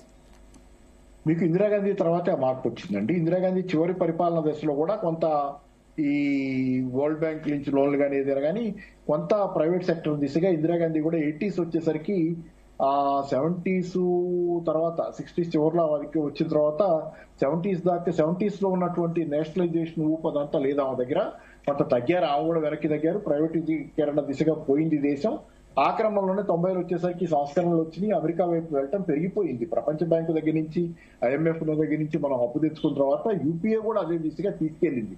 మీకు ఓవరాల్ గా చూసుకుంటే ఆ రోజు నుంచి ఈ రోజు దాకా కూడా దేశంలో ఏదో కొన్ని రాజకీయ పక్షాలు ఉన్నాయి. మీరు అన్నట్లుగా ఇందాక వామపక్షాలు కూడా గట్టిగా మీరన్న యూపీఏ 1లో 2008లో అణు ఒప్పందం జరిగినప్పుడు కమ్యూనిస్ట్ పార్టీలు బయటకు వచ్చేసినాయి. మేము ఇక్కడ ఉండము, మీరు ఆ అణు ఒప్పందం చేసుకుంటే. దాని మీద చాలా విమర్శలు ఉన్నాయి. ఏంటంటే ఇట్లాంటి విషయంలో బయటకు వస్తే ప్రజలకు ఏం అర్థం అవుతుంది? ఈ విషయం అణు ఒప్పందం విషయం ప్రజలు అర్థం చేసుకోగలిగినంత పెద్ద విషయం. అనవసరంగా మీరు ప్రజలకు అర్థం కాని విషయంలో మీ మద్దతు భరించుకొని ప్రజల నుంచి దూరం అయ్యారనేది సరే చాలా విమర్శలు వచ్చినాయి. కానీ ఎన్ని రోజులు రుజువు అవుతానే ఉన్నాయి కదా, ఎక్కడి నుంచి ఎక్కడ ప్రయాణం జరిగింది అనేది, అమెరికాతో అంటగాగితే ఎంత ప్రమాదం అనేది. సరే ఈ మధ్య కాలంలో అదే అణు ఒప్పందానికి సంబంధించి, పౌరాణు ఒప్పందానికి సంబంధించి వీళ్ళు చేసిన మార్పులు, అదేది ఏదైనా కనుక డ్యామేజ్ జరిగితే, ఏదైనా యాక్సిడెంట్ జరిగితే అణు దీనిలో దానికి సంబంధించి కూడా పార్లమెంట్ లో వీళ్ళు బిల్లు పాస్ చేసుకున్నారు. బీజేపీ వాళ్ళు వాళ్ళని మించి వీళ్ళు పోయారు. బిల్లు పాస్ చేసుకుని ఏంటంటే నష్టపరిహారం విషయంలో చాలా రాజీలు చేశారు దానిలో. ఎందుకంటే నష్టపరిహారం చాలా పెద్ద విషయం. అణు కేంద్రంలో కనుక విస్ఫోటనం జరిగి ప్రమాదం జరిగితే, ఎందుకు భోపాల్లో మనం అనుభవించాం కదా, కాంగ్రెస్ ఉండగానే జరిగినట్టుంది. భోపాల్లో మనం ఎన్ని లక్షల మందికి పరిహారం చెల్లించాల్సి ఏమైంది, యూనియన్ కార్బైడ్ ఏమైపోయిందో ఆ తర్వాత. అట్లాంటి ప్రమాదాలు చాలా ఉన్నాయి. కాబట్టి ఓవరాల్ ఏంటంటే అమెరికా చివరగా పాపారావు గారు, చివరగా ఈ యుద్ధం మళ్ళీ మనం ఈ చర్చల విషయంగా వచ్చేస్తే చివరి ముక్క. హెన్రీ కిస్సింగర్ అన్నాడు కదా, ఏమన్నాయంటే అమెరికాతో శత్రుత్వం ప్రమాదకరం, కానీ అమెరికాతో స్నేహం అనేది ప్రాణాంతకం అన్నాడు. ఆయనే చెప్పాడు, హెన్రీ కిస్సింగర్ స్వయంగా మాతో స్నేహం ప్రాణాంతకం అని చెప్పాడు. అమెరికాతో శత్రుత్వంతో కొంత ప్రమాదం ఉంది. ఎప్పుడు అది అనుభవించిన సద్దాం హుస్సేన్ కి తెలుసు, అనుభవించిన గదఫీకి తెలుసు. గదఫీ కూతురు ఈ మధ్య ఇరాన్ వాళ్ళకు లెటర్ కూడా రాసింది, ఏమని, మీరు అమెరికా మాటలు నమ్మి ఆయుధాలు వదులుకోకండి, గిస్సైల్స్ అవన్నీ ఉంచుకోండి, మా నాన్న అట్లా నమ్మి రాత్రి అయ్యాడని చెప్పింది. రైట్. చివరిగా మళ్ళీ మనం ఈ చర్చల విషయానికి వస్తే, ఈ చర్చలు ఎంతవరకు సక్సెస్ అవుతాయంటే మీరు డౌటే అంటూ కూడా చెప్పారు, కానీ సక్సెస్ అవ్వడం ప్రపంచానికి చాలా ముఖ్యం కదా, ముఖ్యంగా మన భారత్ కూడా చాలా అవసరమైనటువంటి నేపథ్యంలో చివరిగా ఒక కామెంట్ మీద ఏం చెప్తారు? ఈ చర్చలు ఏ రకంగా పూర్తయితే మంచిది, అలాగే భారత్ కూడా ఏ రకంగా ఒక ముందడుగు ఈ చర్చల విషయంలో వేస్తే బాగుంటుంది అంటారా ఏంటి? అంటే మనం భారత్ విషయానికి వస్తే మనం ముందు ఒకటి స్టాండ్ తీసుకోవాలి. ఇప్పుడు మనకి once bit and twice shy అని ఇప్పుడు అమెరికా విషయంలో దెబ్బతిన్నారు వీళ్ళు. ఏ నిర్ణయం తీసుకోవడానికి వీళ్ళు వెనకాడుతున్నట్టున్నారు, ఏ నిర్ణయం తీసుకోలేకపోతున్నారు. ఒక్క అమెరికా విషయానికి అంత దగ్గర అయిన తర్వాత it is a very big shock for them. ఆ తర్వాత ఏ నిర్ణయం తీసుకోవాలో వీళ్ళు నిర్ణయం తీసుకునే స్థితిలో లేరు. కానీ నిర్ణయం తీసుకోక తప్పని స్థితి దేశంగా. మీరు ఏదైనా సరే మేధోమదనం చేసుకుని మీరు ఒక నిర్ణయం గట్టిగా తీసుకుని దేశానికి ఇది మన ఓరియంటేషన్, ఇక్కడ ఈ పొరపాటు జరిగిందనేది మీరు చేసుకోవాలి. రెండోది ఏంటంటే మీకు ఇక్కడ మీరు అన్నారు కదా, ఏది ఇక సారీ ఏదో మిస్ అయింది, చర్చల్లో ఎలాంటి ఫలితం? చర్చలు మంచి ఫలితమే రావాలి, చర్చలు సానుకూలంగా రావాలని కోరుకుంటాం. ఎవరు యుద్ధాలు కావాలని, మూడో ప్రపంచంతో మునిగిపోవాలని కోరుకోం కాబట్టి కోరుకుంటాం, కానీ వాస్తవాలకు అతీతంగా ఆలోచించడం కూడా కష్టం. ఎందుకంటే అమెరికా ఆయుధాల కంపెనీ, అమెరికాయే ఒక ఆయుధాల కంపెనీ. దాన్ని ఒక రకంగా చెప్పాలంటే అమెరికా ఆయుధాల వ్యాపారం దాని ప్రాణం. అట్లాంటిది యుద్ధాలు చేయకుండా ఎట్లా ఉంటది? దాన్ని ఏం చేయాలో మరి ఇప్పుడు ఇజ్రాయెల్ ని డిజామ్ చేయాలి అని చెప్పి చైనా అంది. దాన్ని అసలు నాకు అర్థం కాని విషయం ఏంటంటే పాపారావు గారు, అసలు యుద్ధం ప్రారంభించినటువంటి ఇజ్రాయెల్ మాత్రం ఈ చర్చల్లో లేదు. అది నా ఇజ్రాయెల్ ప్రతినిధులు కావచ్చు, అసలు ఇజ్రాయెల్ దేశం అంశం కావచ్చు, ఇజ్రాయెల్ అసలు అటాక్ చేస్తుందా చేయదా అన్న దానికి సంబంధించి కావచ్చు, ఆ సబ్జెక్టే లేకుండా పోయింది కదా. అసలు యుద్ధం స్టార్ట్ చేసిందే ఇజ్రాయెల్. అది నా డౌట్. వినేవాడికి ఇప్పుడు అమెరికా తన్నులు తింది బాగా, ఇజ్రాయెల్ ఎంత తిందో నాకు తెలియదు యుద్ధంలో, కానీ బాగా తన్నులు తింది. దానికి కొంత అవసరం అయింది, కొంత ప్రపంచం అంతా దాని మీద ఒత్తిడి పెడుతుంది. అగ్రరాజ్యంగా ఉన్నందుకు ఆ దేశంలో కూడా ఒత్తిళ్లు వస్తున్నాయి. ఇక్కడేమో మరి ఇజ్రాయెల్ ఒక పేరియా స్టేట్ అంటారు. పేరియా అంటే ఇప్పుడు దాన్ని ఏమన్నది, పేరియా అనే మాట తెలుగు మాట రావటం నాకు. అంటే ఒక ఎవరికి బట్టని ఒక బ్రహ్మ పదార్థం లాగా దాన్ని వదిలేచారేమో అందరూ వదిలేచారు. ఇదే ఏంటంటే ఇప్పుడు ఇజ్రాయెల్ అలా ఉన్నంతకాలం మధ్యప్రాచ్యంలో శాంతి ఉండదు. I think Israeli people have to get rid of నెచ్చాన్షును వాళ్ళు వదిలించుకుంటే తప్పితే మిగతా మారవు. ఫస్ట్ నెచ్చాన్షును వదిలించుకొని ఇజ్రాయెల్ లోనే రాజకీయాలు మారాలి. అమర్నాథ్ గారు మీరేమంటారు? ఇజ్రాయెల్ ప్రారంభించినటువంటి యుద్ధం, ఇజ్రాయెల్ లేకుండా చర్చలు నడుస్తున్నటువంటి పరిస్థితి, రేపొద్దున ఇజ్రాయెల్ మళ్ళీ అటాక్ చేసేటటువంటి అవకాశాలు కూడా పుష్కలంగా ఉన్నాయి. అసలు ఈ ముస్లిం కంట్రీస్ ముఖ్యంగా ఇజ్రాయెల్ కి పడినటువంటి సిచ్యువేషన్, అందులోనూ ఇరాన్ నే తొలగించి ఇజ్రాయెల్ థ్రెట్ గా భావిస్తున్నటువంటి పరిస్థితి, కానీ ఇజ్రాయెల్ లేకుండా చర్చలు ఏంటి? మీ కామెంట్ ఏంటి? అలాగే కంక్లూడ్ కూడా చేయాలి. ఇజ్రాయెల్ లేకుండా చర్చలు అనేది కరెక్ట్ కాదు. ఇజ్రాయెల్ చాలా క్లియర్ గా వాళ్ళ పాయింట్ చెప్పిన తర్వాతనే జేడీ వ్యాన్స్ ఇప్పుడు 11వ పాయింట్ లెబనాన్ పెట్టాలి అని అన్నప్పుడు ఇజ్రాయెల్ ఒప్పుకుంటేనే కదా వీళ్ళు ఒప్పుకున్నది. Israel has come to terms. Israel and America together they are sitting with Iran. మీరు దాన్ని అట్లా డివైడ్ చేసి చూడొద్దు. ఇజ్రాయెల్ నుంచి నెతన్యాహు రానంత మాత్రాన వాళ్ళ అధికారులు వాళ్ళకి సంబంధించిన డాక్యుమెంటేషన్ రాలేదని మనం ఎట్లా అనుకుంటాం? ఆ రెండు దేశాలు కలిసే ఈ రోజు చర్చలలో పాల్గొంటున్నాయి. ఆ మూడు డిఫరెంట్ దేశాలుగా మనం చూడొద్దు. రెండు దేశాలు ఒక పార్టీ, ఇరాన్ ఒక పార్టీ. ఇక్కడ భారతదేశం వైపు నుంచి కంక్లూజన్ వెరీ క్లియర్ సార్. భారతదేశము తన యొక్క డిప్లొమాటిక్ ప్రెషర్ ఎప్పుడు కూడా ప్రపంచ దేశాలలో ఎక్కడ కూడా యుద్ధం జరగొద్దు, అంత శాంతియుత వాతావరణం జరగాలి. ఎందుకంటే ఇప్పుడు ఒక డెవలపింగ్ కంట్రీ, అత్యంత వేగంగా డెవలప్ అవుతున్న దేశం, ప్రపంచంలో ఏ రోజు కూడా ఏ దేశం పైన కూడా వెళ్లి బాంబులేసి ఇన్వైడ్ చేసిన రోజులు లేవు. భారతదేశము, భారత జాతి, హిందూ జాతి అటువంటిది. ఎక్కడికి కూడా వెళ్లి వేరే దేశాల పైన వేరే వాళ్ళని చంపి మేము లూట్ చేస్తాం అనే ప్రవర్తన ఏ రోజు కూడా చేయనటువంటి అద్భుతమైన సంస్కృతి, అద్భుతమైన సివిలైజేషన్ మనది. అటువంటి మనము ప్రపంచంలో శాంతియే కోరుకుంటాం. కానీ అట్ ద సేమ్ టైం అన్నిట్లలో మనం వెళ్ళి అక్కడో చెయ్యి ఇక్కడో కాలు మనం పెట్టేంత ఇమ్మెచ్యూర్డ్ గా మనం చేయొద్దు, చేస్తలేము. చేయనందువల్ల మనకు లాభం జరుగుతున్నది అని చెప్తున్నాను. లాస్ట్ విషయం ఏంటంటే భారతదేశానికి ఎప్పుడైనా సరే, ఏ రోజైనా సరే, భారతీయుల రక్షణ, భారతదేశ అభివృద్ధి, ఈ మూడే కేంద్రంగానే మన దౌత్య నీతి ఉంటున్నది కాబట్టే మనం చాలా అందరు ప్రపంచ దేశాలు ఇవాళ భారతదేశం యొక్క కామెంట్ గురించి ఎందుకు వెయిట్ చేస్తున్నారు? Because we're a matured and very చాలా స్పీడ్ గా డెవలప్ అవుతున్న దేశం కాబట్టి, హ్యూమన్ క్యాపిటల్ కాబట్టి, ప్రపంచంలో అన్ని దేశాలకు రేపు రాబోయే రోజుల్లో హ్యూమన్ క్యాపిటల్ భారతదేశం నుంచి వెళ్ళాలని వాళ్ళందరూ కోరుకుంటున్నారు. అందు గురించే ఇప్పుడు మనం చాలా సార్లు మీమ్స్ కూడా చూస్తాం కదా సార్, అంటే ఇన్స్టాగ్రామ్ లో మీమ్స్ కూడా వస్తాయి. భారతీయులు దేనికి హెడ్ చేస్తారు? మైక్రోసాఫ్ట్ ఇండియన్ హెడ్ చేస్తాడు, గూగుల్ ఇండియన్ హెడ్ చేస్తాడు. సో పాకిస్తాన్ దేని హెడ్ చేస్తారు? అల్ ఖైదాను హెడ్ చేస్తారు, ఇంకోటి అట్లా మనం మీమ్స్ కూడా చూస్తాం కదా. సో ఇదే విధంగా మనం పాకిస్తాన్ లాంటి ఒక అర్భక దేశంతో కంపేర్ చేసుకోవాల్సిన అక్కరనే లేదు. అనవసరంగా మనం కంపేర్ చేస్తున్నాం. సో వీఆర్ వెరీ క్లియర్, చాలా స్పష్టంగా మన దౌత్య నీతి ఉన్నది. అది ప్రపంచ దేశాలకు అర్థమైంది కూడా. That is the beauty of it.